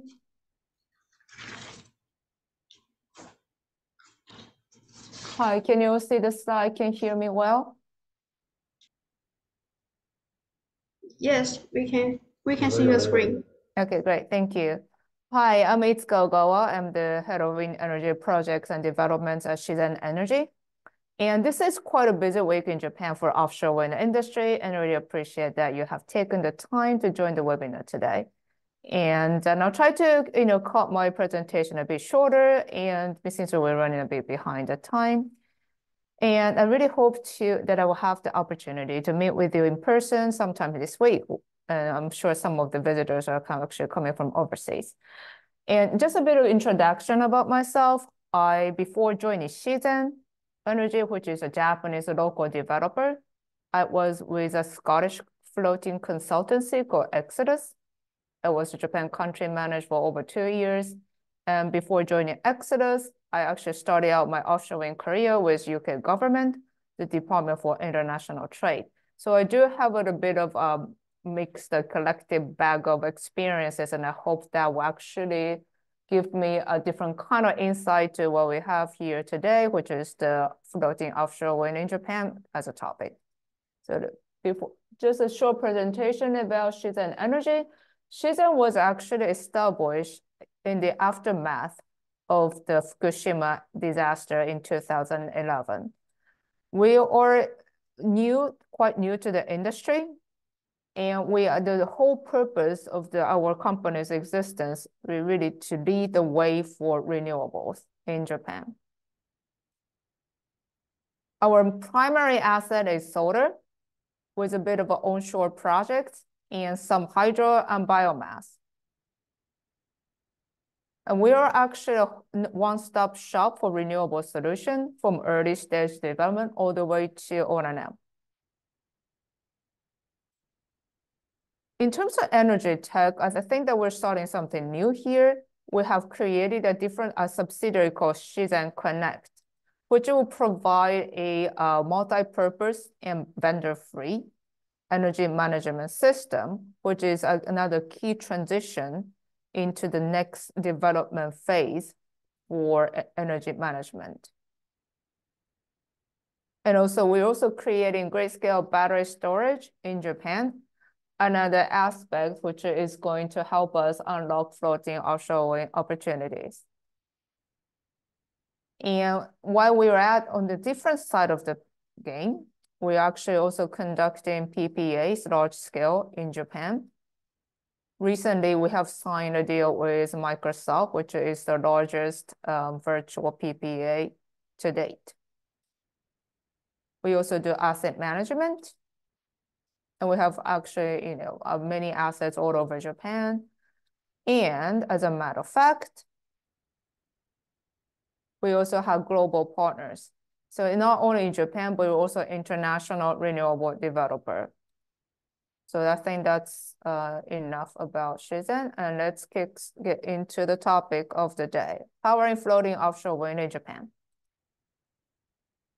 I think that really what we should note here is that we're at a transition in time, a historic moment in time. What do I mean by that? It's an industrial revolution of the 21st century. This is what we're facing in front of us. We have started with the ships and animals. We used to rely on animal powers and really natural resource, wind energy and water. And it's really interesting to think that we have come full circle in going back to wind again today. We have transitioned from natural resource into coal, which gave us great power in moving things along. It gave us steam engine, it gave us the locomotive, which is great. And at the same time, we also moved into the real mass media that we still have prints. And books became newspapers and were available. Information became easier and easier to get. And today, even our fingertips as we have internet. However, in the times of the transition, as the economy grew, we also started using more and more fossil fuels, which gave us to automobiles.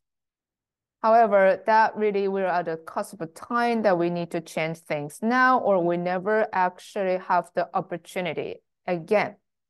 So I think that right now we're in the key time in history that we should start taking action.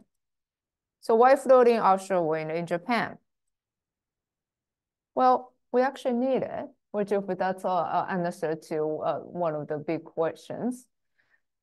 A lot of countries, I think, can share in the same sentiment that floating is really the solution, or offshore wind is the solution, floating is not. We need this for energy security. We need this for energy access.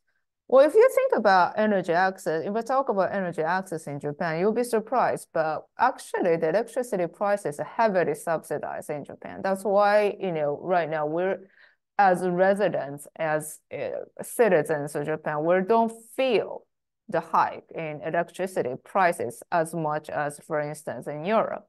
However, that's really not a natural state of things. So we actually need to start planning for that. And we also need energy access in times of disaster, Well, Japan, as you know, we have earthquakes, we have typhoons, we have tsunamis, you name it, we have it. So we really need to start thinking about planning better so we won't have another Fukushima incident. We also need it for our economic renaissance.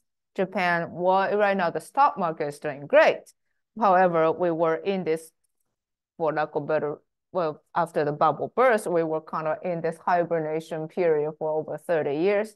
And in that period, a lot of our industries have suffered. So we need it for, regrowth.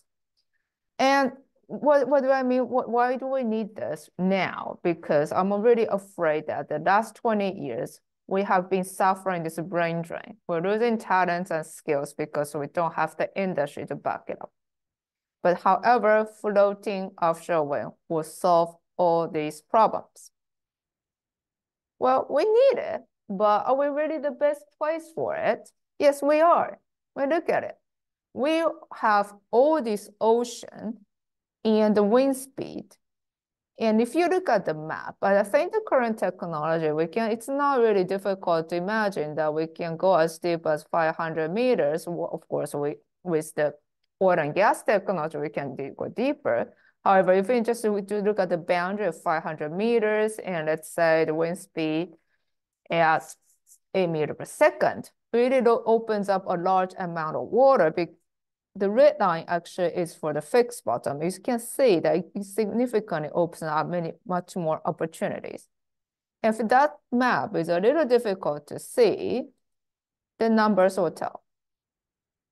If you can look at the red circle, when we look at even just less than 300-meter water depths, the number is significantly bigger than what we have in the territorial waters and much larger than fixed bottom offshore wind.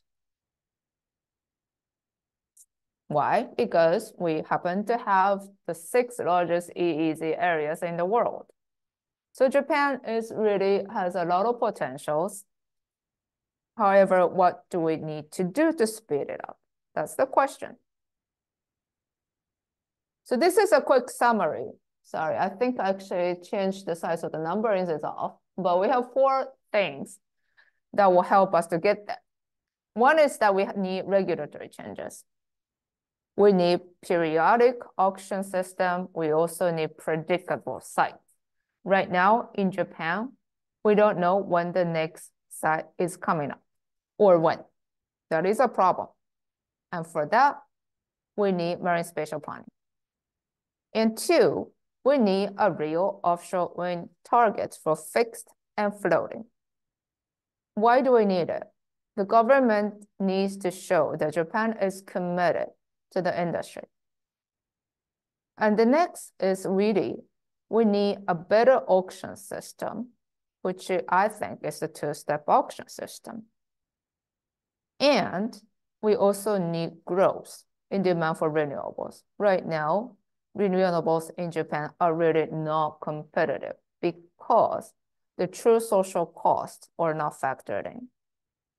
And for floating, we also need to reconsider how we structure our ports. And then we also need to consider how we can really attract international companies and people to join forces in Japan.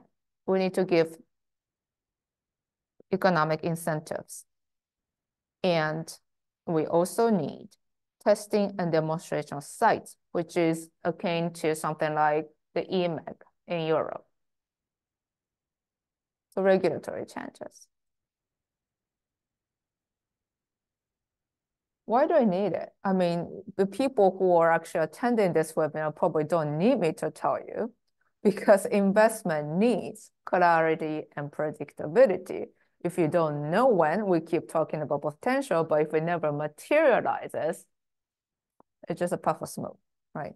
So in order to a large-scale development, we really need MSP, and that stands for Marine Spatial Planning. It's going to take time. However, it's a process that's really necessary if we really consider using the entire EEZ area. it's a big piece of ocean. However, we cannot just develop without a planned site. We need to be mindful of the environment. We also need to be mindful of existing users in the ocean. We also need to be mindful for other things. In order to flush out all these interests, we need MSP.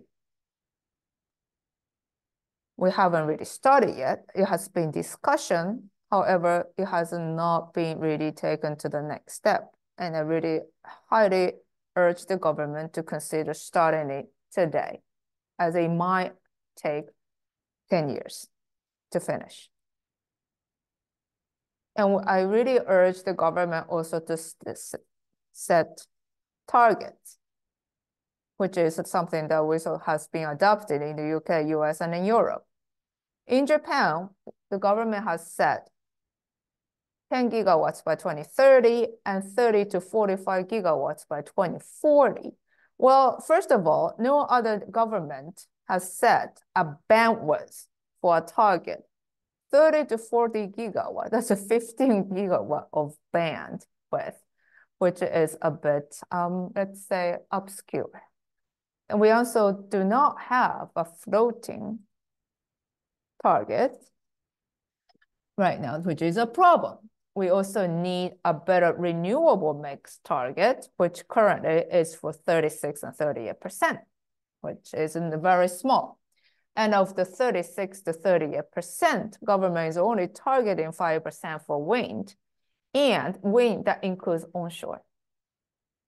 So we really need to set a floating target. And how much can really be achieved? Well, I already showed you the EEZ areas.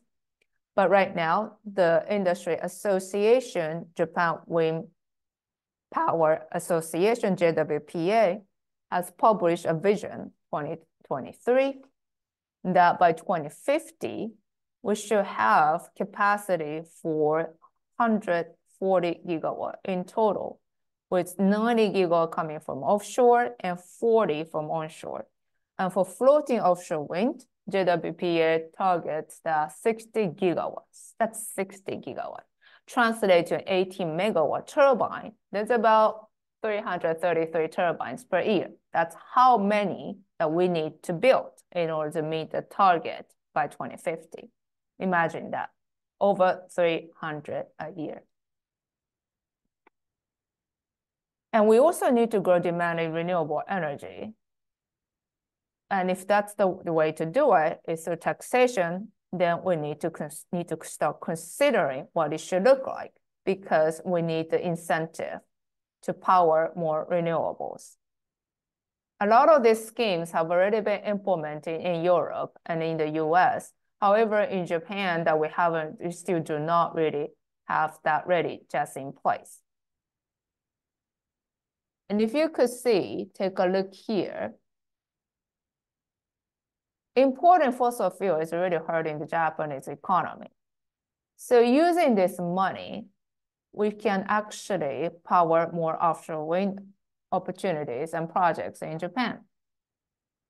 And it also leads to very low self-sufficiency ratio if we keep bringing fossil fuel into Japan. So even that, looking at those numbers here, you can say, okay, where are we going to get the money? If we're going to levy tax in fossil fuel products, where are we going to get the money? Is that going to go for the economy? Yes, it is, because if you look at the numbers, it's actually hurting, not helping the economy. And I also think the two-step auction is going to bring us faster development. Why? Because first of all, it has been done in nations with more established for offshore wind developments, namely the UK. And why do we need it? Because the current system, if you is one step where you actually need to compete for the price of the financial support, which is something like the CFD in the UK. We also need to actually pretty much have all the construction plans ready all the way up to decommissioning, which is not very realistic, especially in the current climate economic environment, also supply chain bottlenecks. So I think that especially in the one-step system, a lot of developers need to duplicate the efforts in doing environmental studies, geological surveys. Those are actually causing a lot of confusions with the local stakeholders, not to mention unnecessary spending for the developers, which is causing the projects to delay and also to suffer financially, which is not good in the long term. So we really need a better auction system. I just would like to mention that this two-step system right now is being considered to be applicable for the EEs in Japan, and that really should unlock big opportunities in Japan. So, okay, I'm talking too much already. Well, how to optimize a port? I don't think anybody in the world today knows what a floating port should or will look like. However, we do have some key questions that we need to answer, right? What are we going to build? Which floating design are we going to build? And who is going to build it? And where we are going to build it? Because there's more than 100 models out there, and we don't even know which one is going to be likely to be successful model. And whether that kind of model is that's going to be manufactured, is it going to be serial, is it going to be able to be done on the quayside, and who is going to do it? Is going to be the shipbuilder, so it's going to be some other kind of heavy industry players. We don't know. And near which projects is a floating project in the north or in the south? We don't know. There's just too many uncertainties right now in Japan, but those are the questions that we need to answer. Because if we don't start thinking about it, we don't know how big the port needs to be. We don't know how strong the quayside needs to be. We don't know how deep the port needs to be. We don't know how many ports we actually need in Japan. We talk about the logistics, so that we need all the ports that we can get, but exactly how many? How many is enough? That's the kind of questions we need to start answering. And also which kind of functions that the port is targeting. Is it the manufacturing? Is it the assembly? Is it the integration? Is it the O&M? All these will require different kind of capabilities. And that's the questions that we need to start thinking today. And a couple more topics. How do we actually promote an industry? Well, we need to give incentives. Like the IRA in the US, or the GDIP in Europe, or the offshore wind sector deal in the UK, we need something because Japan is not an isolated market. We are many in the world that's happening today, and we need to be able to compete internationally. So we need the incentive, and that's something that government needs to consider. And look at Taiwan.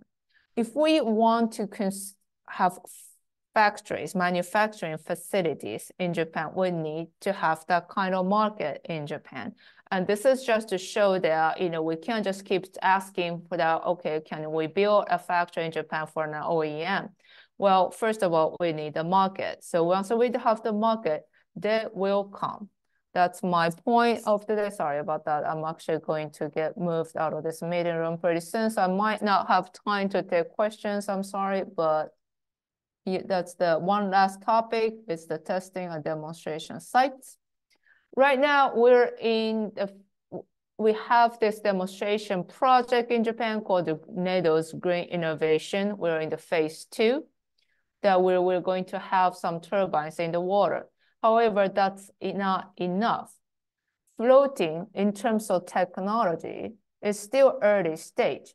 We kind of know what roughly is going to work based on the oil and gas, but we still don't really know for sure. There are too many things unanswered technologically.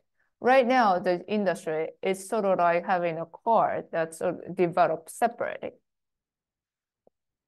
Do you really want to ride in a car where the tires and the engines and the bodies are developed separately? Can you invest in a project like that? That's the kind of phase we are, and that's another reason why we need a really large-scale project to actually test it out. That's really some of the facts about the NATO Green Innovation Phase 2, that we have a couple sites. But the problem with this demonstration project is that it's too small. Each project is only for 1 to 3 turbines, and that's hardly going to lead to a mass production. So I really urge that the government to open up the EEZ for large-scale production. And this is what ultimately a real demonstration testing center should look like, because we also need all the questions we really need to address in floating offshore wind market. So this I really run through the last couple slides, but that's really my presentation. Thank you for listening.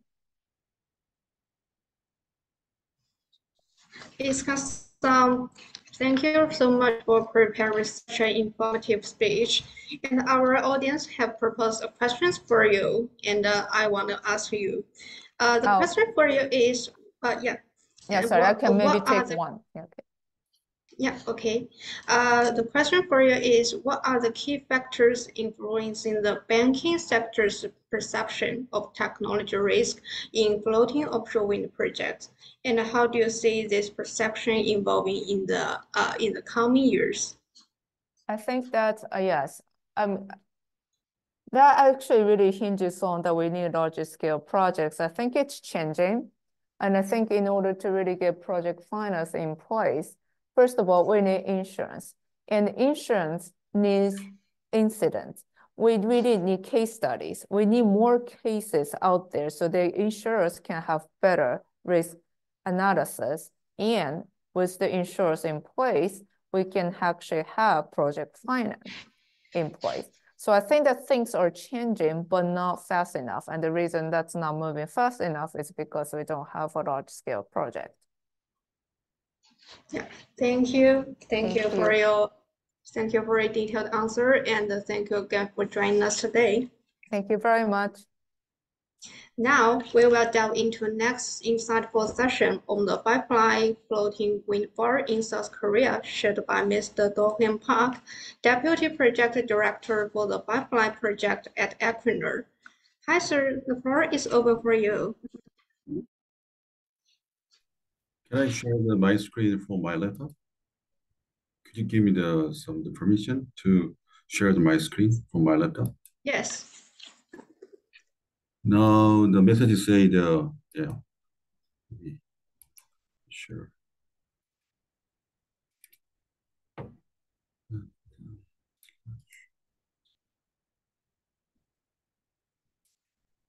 Yeah. Nice to meet you. I'm the DH Park, working for the Bandipuri project as deputy project in the Equinor.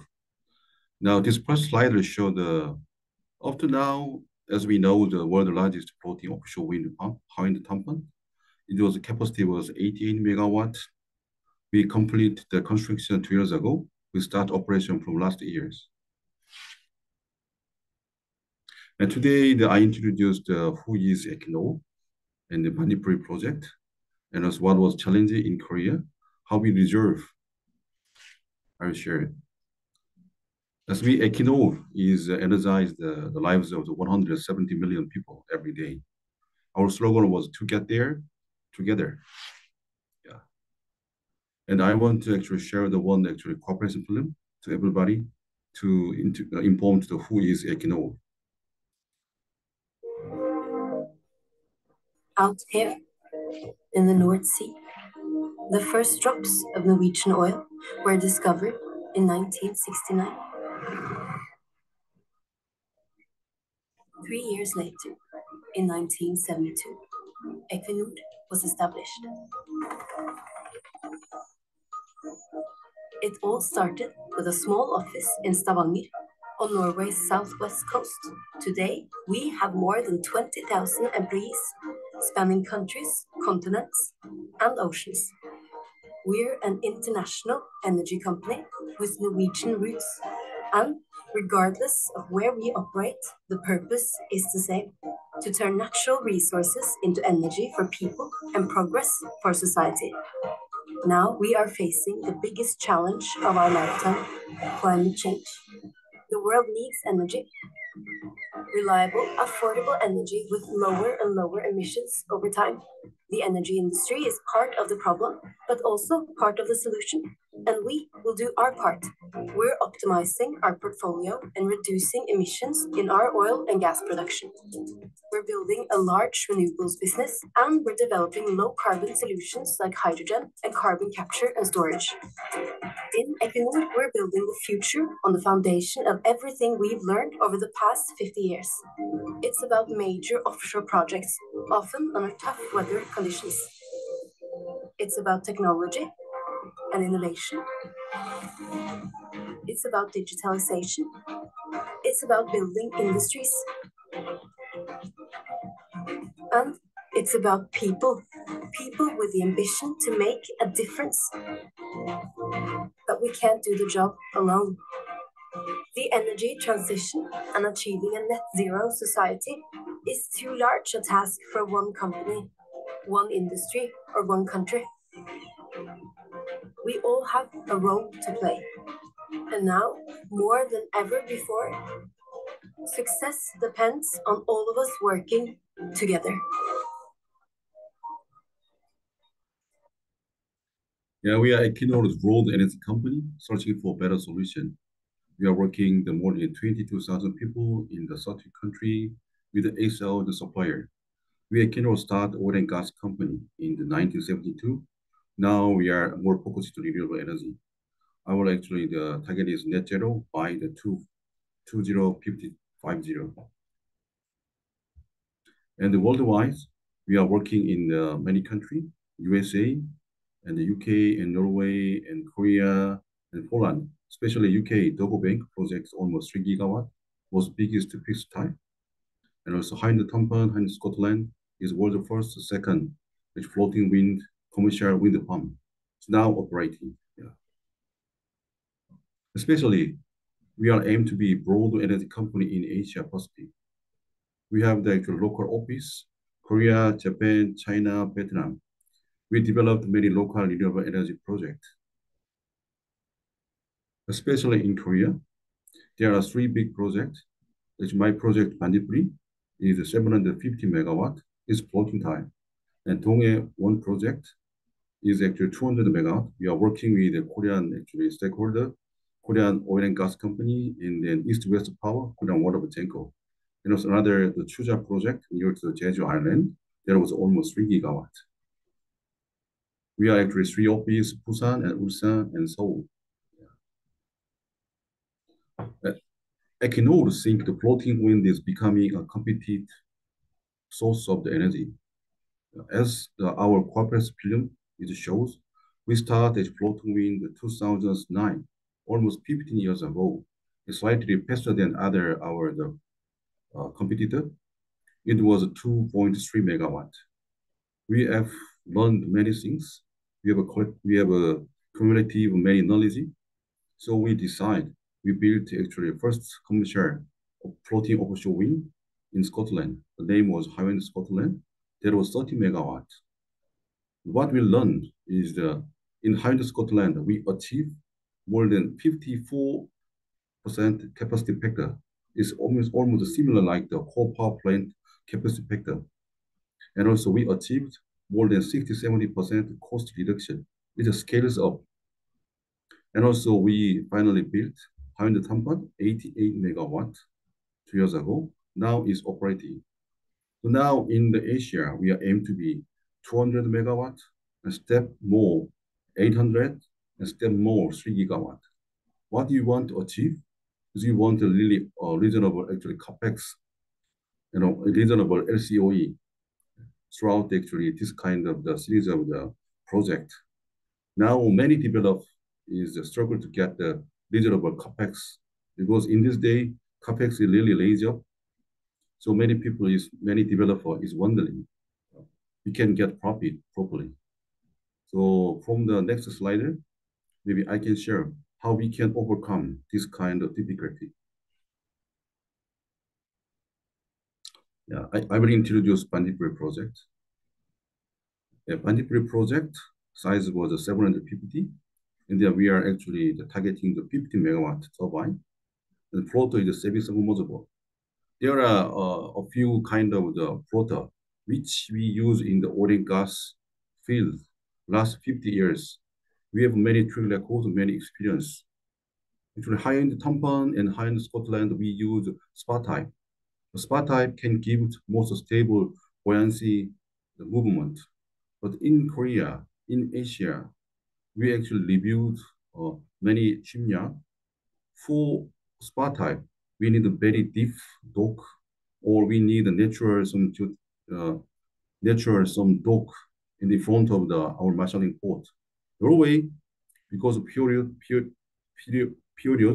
there are more than actually 150, 200 natural dock we can use. But Asia, actually the maximum depth is a 12 meter, 15 meter in front of the shipyard. It was very difficult to build spar. So we selected the semi-submersible, which used the substructure traditionally for oil and gas fields. And then the Banipuri project, at water depth is 100 to the 300, wind speed 8.6 per meter per sec. And then we get the electric business license in the November in 2021. And this year, we will prepare the RPS bidding. It's actually PPA contract. If we succeed, RPS bidding, if we can contract PPA contract with the Korean government, we want to start construction from next year. And Banipuri project located 70 kilometers from the Ulsan city. Ulsan city is very near to Busan. Busan is the second biggest city in Korea, which is the southeast end. Yeah. And next page is show the layout for concept. As I explained, we are actually aimed to be floating type in the seaside. Depth was 150 to the 300. Jacket modifying maximum is 70 meter. So there's only one solution, floater. What kind of actually floater? We aim to be floater, semi-submersible type. Even our offshore, actually the substation, also we consider the floating. It was a technical challenge. In the international, they are very difficult to find out the proper international code, even DNV IEC. So we prepare together with DNV in IEC for floating offshore substation type. And then we'll install the external cable between the turbine and the offshore substation, and between the offshore substation into landfall. We will plan to build underground cable tunnels to minimize environment impact, or to minimize civil complaint from the resident people around our onshore substation. And then consenting permission status. Once we get the electric utilities license, we start the consent and permission according to the Korean law. Started 2021. Now we actually majority of our consenting we delivered EIA, maritime, radar impact, cultural heritage, almost we delivers. Now Korean government reviewed our actual consenting document. And this year, we aim to be joint RPS bidding, and we want to start construction from next year. So this slider, I want to say why we select submersible, why we select a floater. Compared to the traditional substructure like jacket modifier, we have installed the substructure, jacket and modifier, and we have assembled the tower blade in the seaside, offshore side. There are many actual limits to weather and then limit of the TNI vessels. But the floating type substructure, we can assemble everything in the quayside. As you see this slider, we can install the tower, blade, and nacelle, and even we can carry out the free commissioning here. We can connect the cable to commissioning. Once all complete, we can towing out. We can deliver our float in our turbine site, and then we can connect the mooring line already installed before easily. So this is one of the merit pros and cons. Compare the jacket modifier, compare the spar time. It's actually huge some benefit it give to us. Optimize capex, optimize actually the construction period. And then today's main topic, what was challenge and solution in Korea? Yeah. Everybody struggled to get the optimal CapEx and OpEx for project development. We analyze the Korean supply chain. We are actually five packaging or float fabrication. We are no doubt in Korea, there are so many the shipyard who have experienced more bigger floater in the oil and gas fields. Floating LNG FPSO is actually length was more than 500, depth was width is 100, topside weight is more than 200,000, much bigger than floating offshore wind substructure and topside. So we are very confident to use Korean domestic shipyard. The turbine, middle size, 5 to 8, they can do. But now trend is to optimize our capex OpEx. We prefer the more bigger turbine, 12 megawatt, 15 megawatt, 18 megawatt. Korean domestic supplier can do.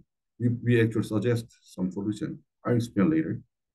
In TNI, many track records, but they are limited on the TNI vessel because we have a double type vessel for 8 megawatt, 10 megawatt. We need a newly built 15 megawatt, 18 megawatt WTI vessel. So it will be burden for CapEx for new project development. And also external cable, below the 154, they have net experience, but we are aimed to be more than 70 kilometers from the site to onshore. We will use more heavy cable. In Korea, still there are no track record heavy cable. And this slide shows the summary of the Korean supply chain status. As I explained, TNI is red color, low, and also the port, and also actually O&M, also we are slightly down. And turbine is middle size, okay, but the largest size for floating wind, the largest scale project, still we are down. So we proposed some solution to the Korean domestic supplier to end our traditional some overseas turbine maker also. Port and grid, they have many experience and they have the many knowledge, but no more actually outstanding capacity. We are very difficult to find the marshalling port, very difficult to find a grid connection. And another challenge was stakeholder list. As I talked, the floating wind, a new challenge, especially submersible. So we need to discuss many technical institutions in Korea to make the new design code, new specification together, and also many authority in Korea. Still Korea, there are so many consenting permission. So now Korean government decide they will make one-stop solution for consenting permission. There are more than 23 consenting permits we have carried out. It's very difficult. It takes more than 4 and 5 years. Now Korean government is planning to make the one-stop solution. Only one minister, there are so many ministers involved offshore wind. Only one minister will in charge or whole of consenting for offshore wind. It's really good, really good improvement for us. And also local resident, especially fishermen. Yeah. This slide shows actually one of the examples to fishery stakeholder. In the Ulsan area, there are actually 5 local SUOP. SUOP is the National Federation of the Fishery Association, official fishery group, who will discuss with us for fishery loss damage, fishery loss compensation. In Ulsan SUOP, Ulsan actually National Federation of the Fishery Association is constituted more than 20 plus alpha fishery groups, so many. But not only Ulsan, some Busan fishery people, Goje fishery people want to discuss with us. It was really challenging, but we deserve. I'll share later how we deserve. Next challenge is marine traffic assessment. It's very unique situation in Ulsan. In the Ulsan area, not only Equinor, the other 4 developers also developed many projects. So actually, this one circle is almost 500 megawatt size. So total 14 circle, 6 gigawatt actually developed together It's a very congestion area. As you know, Busan, Ulsan, there are many ships pass away from the Singapore, from the Europe, into go to Hokkaido, Japan, and go to the actually America, California. So they are very important actually marine traffic area.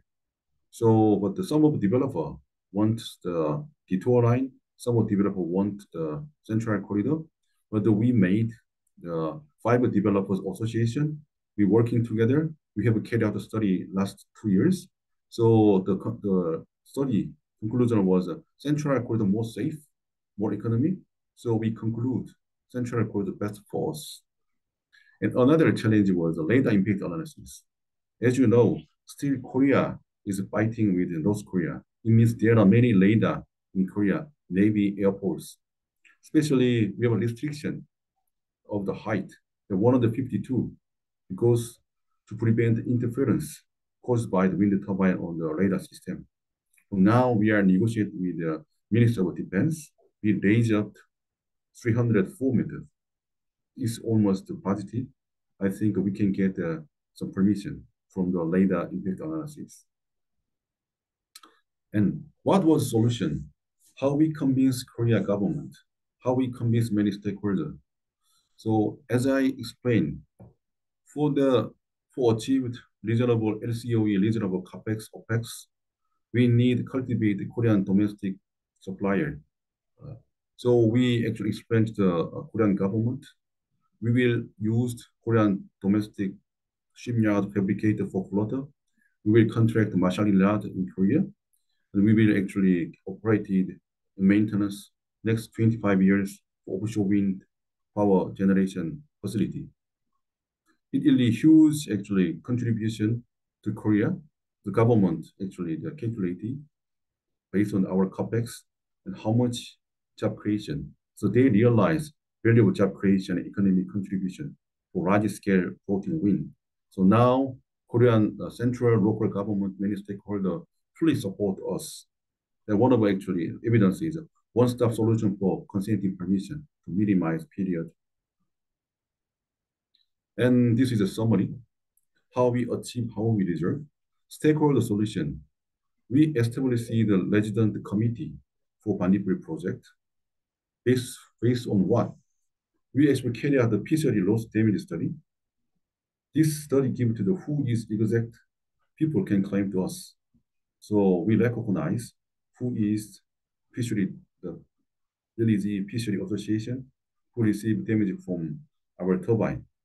So we actually signed the win agreement, how we support, because they will lost their actually the fishing area because of our turbine. So we give to another some solution to them. That was resident participation investment program. This program means we give a chance they invest our project. We can share our profit to them so they can survive.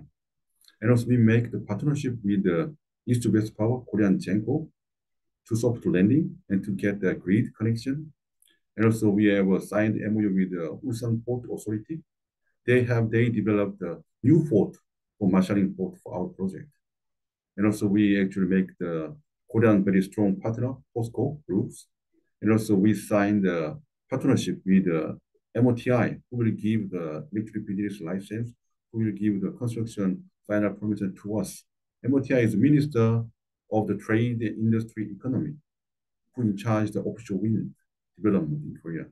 Last year, the president of Korea and met the chairman of our director board, Equinor, and we signed partnership for Korean invest. So it will be really good signal to us. And also for cultivate the supply chain, we drive co-work for our traditional overseas company who have many experience for floating wind and Korean domestic supplier. So Korean domestic supplier can get experience, knowledge, track record, and safety experience. And also we proposed some technical solution for grid capacity. But that was a collective bus preparation.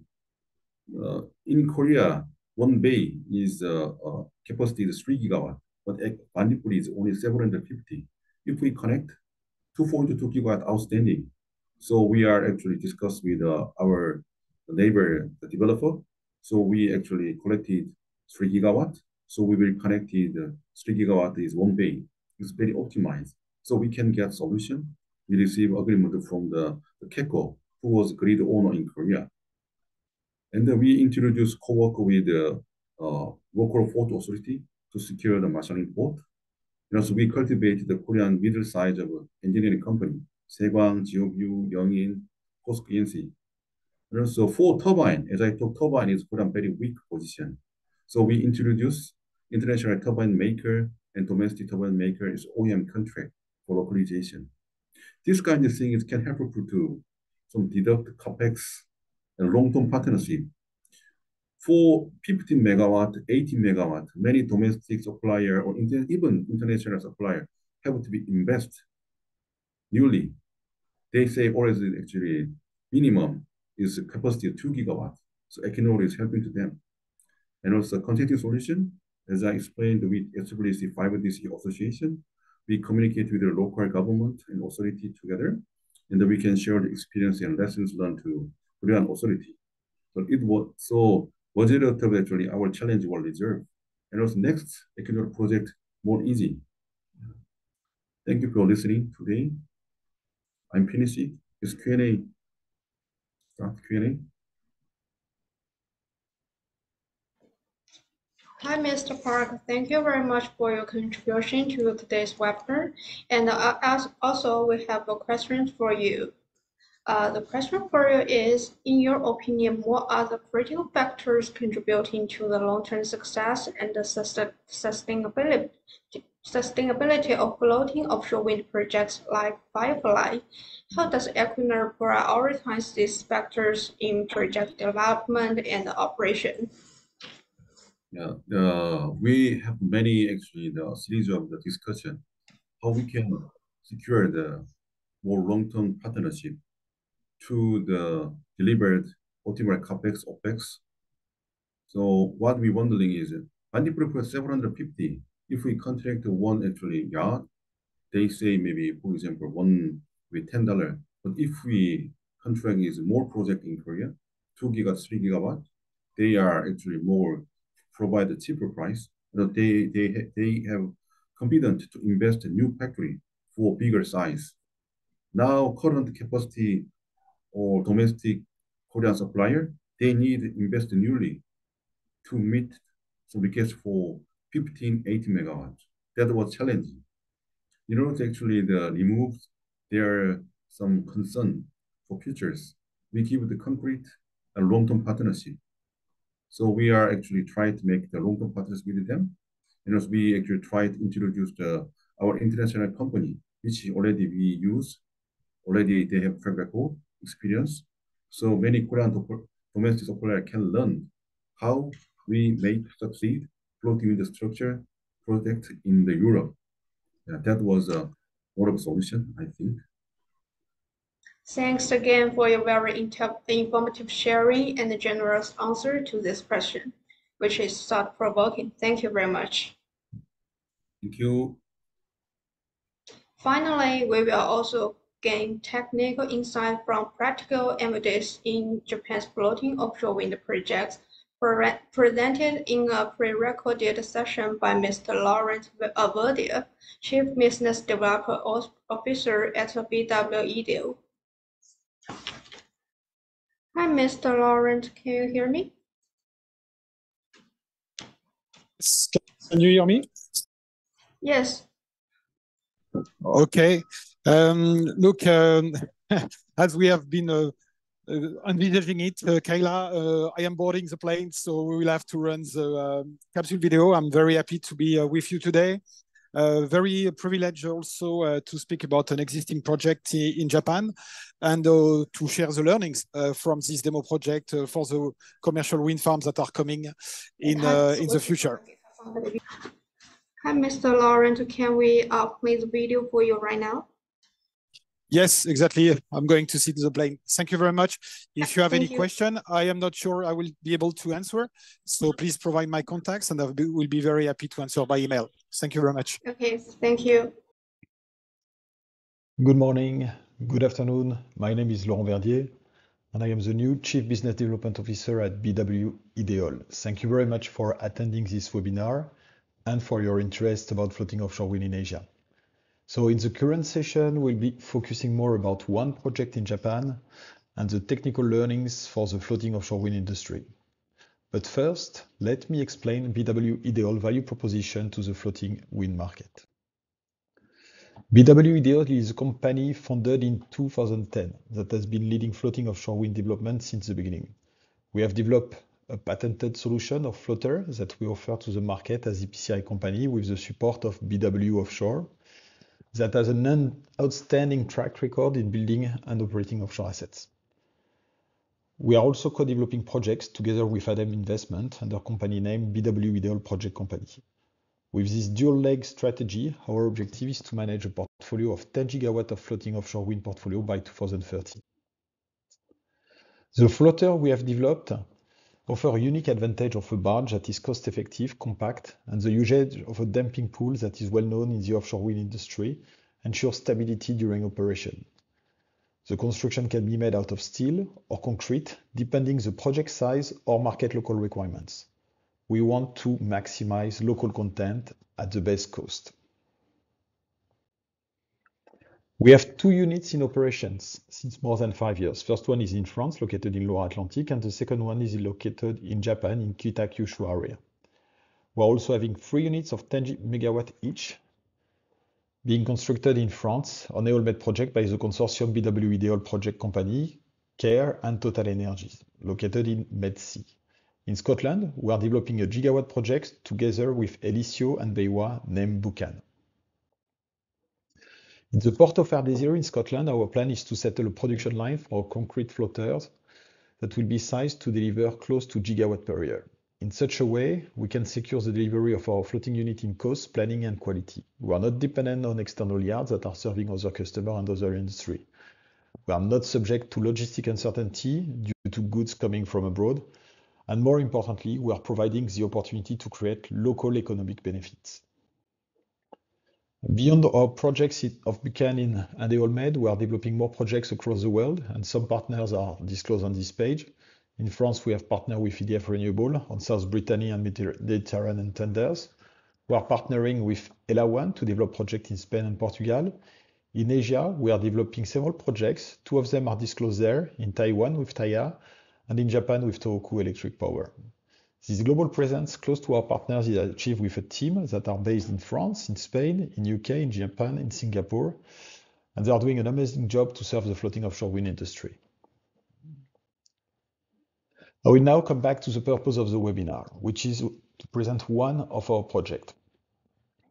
2 hulls, one in steel and one in concrete, were designed under the Japanese New Energy and Industrial Technology Development Organization, NEDO, for the main contractor Hitachi Zosen. Since one hull was already being constructed in France in concrete, NEDO decided to proceed on this project with steel hull. Ideol was in charge of Ibiki floating platform, its mooring system, and the umbilical. We are also involved in the construction and offshore installation of this prototype.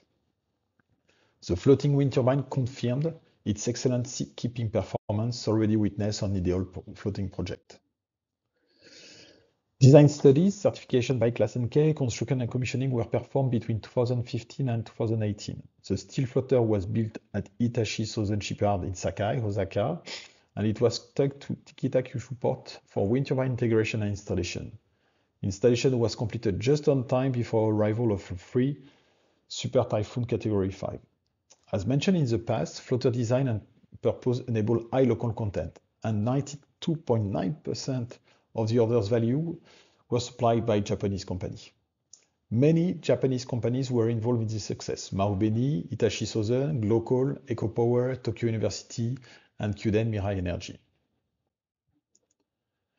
NEDO prepared many videos on Ibiki, and I recommend the one available on YouTube, which is named A Record of Construction of Ibiki. I will go through the key takeaways.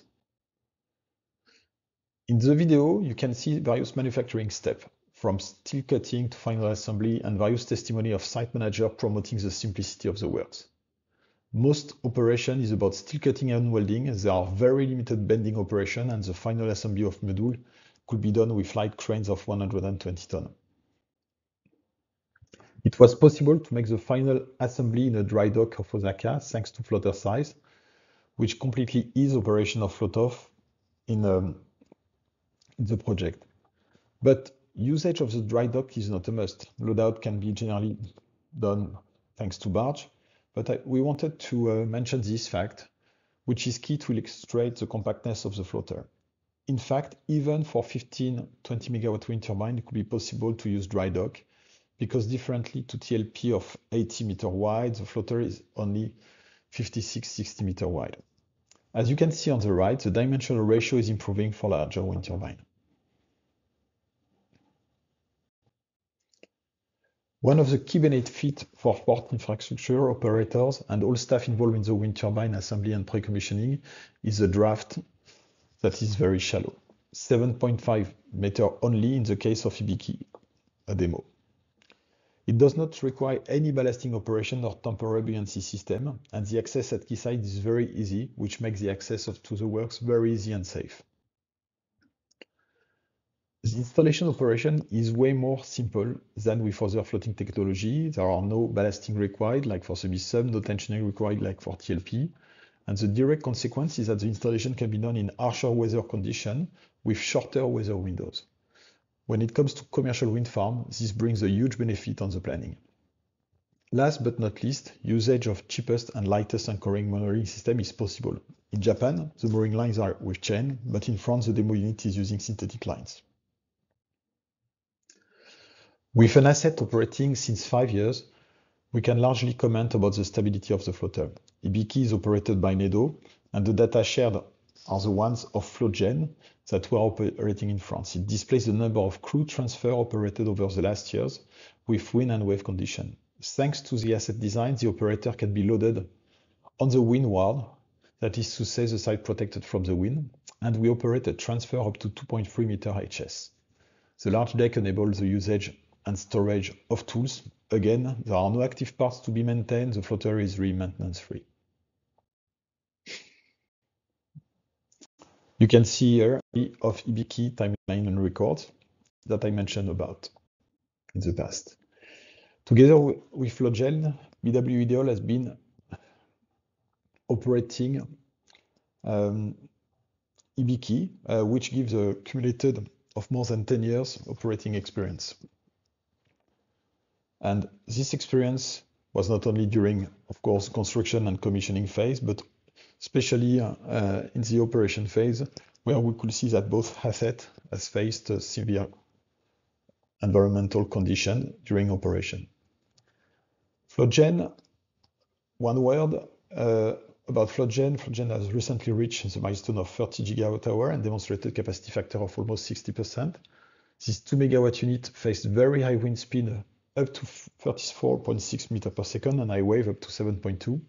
We plan to extend the operation by another 5 years in order to make demonstration of some R&D projects to continue providing the industry with more facts and data, learnings that can be directly scalable to commercial farms and make them bankable. Embedding all the learnings into our commercial wind farm is a priority to improve ultimately project LCOE. Having operating assets provide more certainty on the AEP, facilitate bankability, and ultimately minimize operating and maintenance risk. Having a full-scale prototype in operation is a must-have. Thank you very much for your attention. I wish you a very good continuation of this webinar. Goodbye. Thanks again for Mr. Lawrence's very informative sharing. Hi, Mr. Lawrence. Maybe you have time to answer one of our questions for you. Yes, let's try. Yeah, the question for you is, considering the challenges in floating offshore wind projects, could you elaborate on what innovative approaches that BW Ideol has employed to navigate this challenge and ensure the smooth Les damos la bienvenida a bordo. Sorry, it's a bit noisy, so I'm not sure you can really hear my answer. Yes. I think today. I think today, if I understood well, the question is about what are the further innovation we are developing. First, maybe two answers. The first answer is that we want to maximize and leverage our operation experience. And we want to invest on some R&D projects and use the Fogen demo unit in France as demonstrator, especially focusing on operation and maintenance activity to demonstrate that this OPEX phase can be comparable in cost and controls and in bottom fix area. The second, given the fact that we have developed several hulls in steel and concrete of similar size, is really to go for a standardization of the product in order to have an industrialization through the production lines, especially for the concrete floater, which can serve various projects and which can be adaptable easily to the size of the wind turbine. I hope my answer was clear. Sorry for the noise. I am in the plane and these things happen. Yeah, thank you very much for your answer and for your coordination. Thank you. My pleasure. Yeah. And how time flies, now comes to the end of our webinar. Once again, I sincerely appreciate all the speakers today for preparing these schedules, and also thanks for coming of our audience. Today's recording, along with the short recap, will be sent to all registrants this Friday. If you have any comments, please feel free to drop me a message at Long Contact. And also, please remember that today's webinar is the virtual part of our physical event, Japan Wind Energy 2024, which will take place on October 15th to 17th in Tokyo. Please don't hesitate to secure your tickets and enjoy this must-attend event together with global industry leaders from JOGMEC, RWE, OW Ocean Winds, Northland Power, DBJ, and Norwegian Energy Partners, and much more to expect. We also look forward to your participation. Thank you for joining us as we explore the vast potential of floating offshore wind in Japan and Asia. This is all for today's webinar. See you next time. Bye.